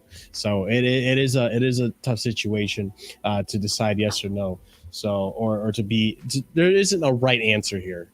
That's what I meant to say. But big up to everyone who watched. Thanks for getting us over 100 likes. I think this is the first live stream where we got over 100 likes. So big up to you guys. Appreciate it. Thank you very much for that. And be sure to check out the links down below. Smash the like button if you haven't done so already, because it doesn't hurt to still have more likes coming towards the video. Subscribe to the channel if you haven't done so already. We are on our way to 3K, so I'd really appreciate if you guys helped us get there. Be sure to also hit the bell notifications so you don't miss out when we do go live. Make sure to check out the comments down below. Let us know your thoughts on anything that was discussed today. Check out the memberships. We have 4 different memberships starting at 99p. And if you are proper casual and higher, you get a shout out. So I'm about to do that right now. Shout out to Winter Surfer, OG Turbo Jesus, Dark, Scott, and Adrian, who have been proper casual members and higher. Thank you so much. And I hope you guys enjoy the perks as well of being a member. 3K to come soon. Yeah, I hope so.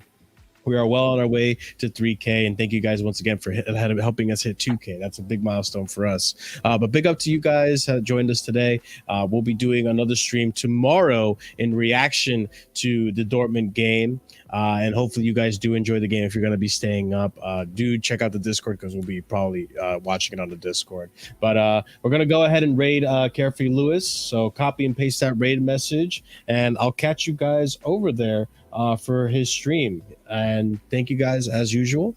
We'll be heading out. You guys have a good night. And as always, stay casual. Peace.